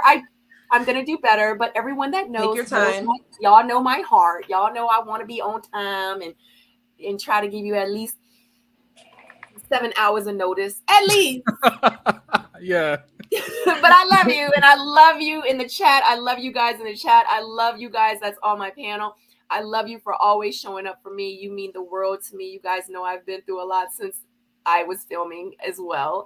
And I just appreciate you just for always showing up. But thank you so much, Jeremy, for being here. Before you go, I would like everyone to go through again and tell everyone where they can find you. Since you have to leave, Jeremy, we're going to start with you first. Where can everyone find you again? You literally can find me at Jeremy Speaks TV on YouTube and Jeremy Speaks on Instagram. Just like, except the two words will be put together, Jeremy Speaks. But Jeremy Speaks TV on YouTube is where I'm at, and it's a very, very, very entertaining channel. So you don't know what you're missing, child. They about to find out because they're gonna go over there and they're gonna subscribe. Well, Yeah. thank you so much, Jeremy. I appreciate you so much. This is our first panel that we've had you on, and I hope that you can come back again. But have an amazing night. Thank you again. All right, thank you so much. Bye, Jeremy. Bye, everybody. Bye. All right, he was cool. That was fun. Yeah, absolutely. He was cool. I told you guys would love him. I used to watch him when you know, we were filming or whatever, and I would watch his reviews, and I just would be like, oh my God, this dude is going in. He just don't give a F. And I loved every minute of it. He even talked crap about me sometimes, and I was like, I love him, you know, like keep it real. Like, and he didn't call me out my name, and you know, he just kept it real. And sometimes, you know, honesty hurts, but it is what it is. So we're going to keep it moving. We're going to go to Tyrone. Where can they find you? What's up, everybody? You can find me at Ty Wilson 21 on Twitter, Instagram, YouTube. I also do some tech talks through my company at Cover 6 Solutions. I like to focus on the mental health. I like to be on the panels. I like to give my perspective. And I've also started putting out more content on IG, personal content on IG and YouTube. And he don't be having his shirt on. His shirt be off. And yeah, he's single now. I like the mental health challenges. I'm transitioning into my single life. And yeah. And Jamie, go. What's up? Jamie Alexander, on-camera host and producer. I think it's best to just follow me on Instagram at Jamie Alexander. You got to peep the spelling, Jaimi. And I have a few things that I'm rolling out so you can see it there. I like to have fun, so I create different things at different times, which you can see if you catch up with me on my Instagram and my YouTube. Yeah, that's it. And Samson, go. With God, __. Just a regular guy. And you can find Samson every Friday night at 8 p.m. on the OWN Network for Ready to Love Miami. And stay tuned. Keep watching the show to see if Samson has found love at the very, very end. Thank you so much for joining us tonight. I so appreciate you. Thank you so much, Tyrone and Jamie. You know I love you guys so much. Thanks for rolling with us, sister. You guys are my faithfuls. And if you guys have not liked this video, I would so greatly appreciate it. That would be so amazing to me. I love you guys forever. I have 125 watching now, and I only have 85 thumbs up. So before you leave out, definitely hit the thumbs up. If you have not subscribed to this channel, I would so greatly appreciate it if you subscribe to my channel, to Tyrone's channel, to Jamie's channel, and also to Jeremy Speaks TV channel. I so greatly appreciate it. Anyway, we will see you back here on Friday for my live watch party that I'm going to be doing for episode 7. And until then, I love you guys so much.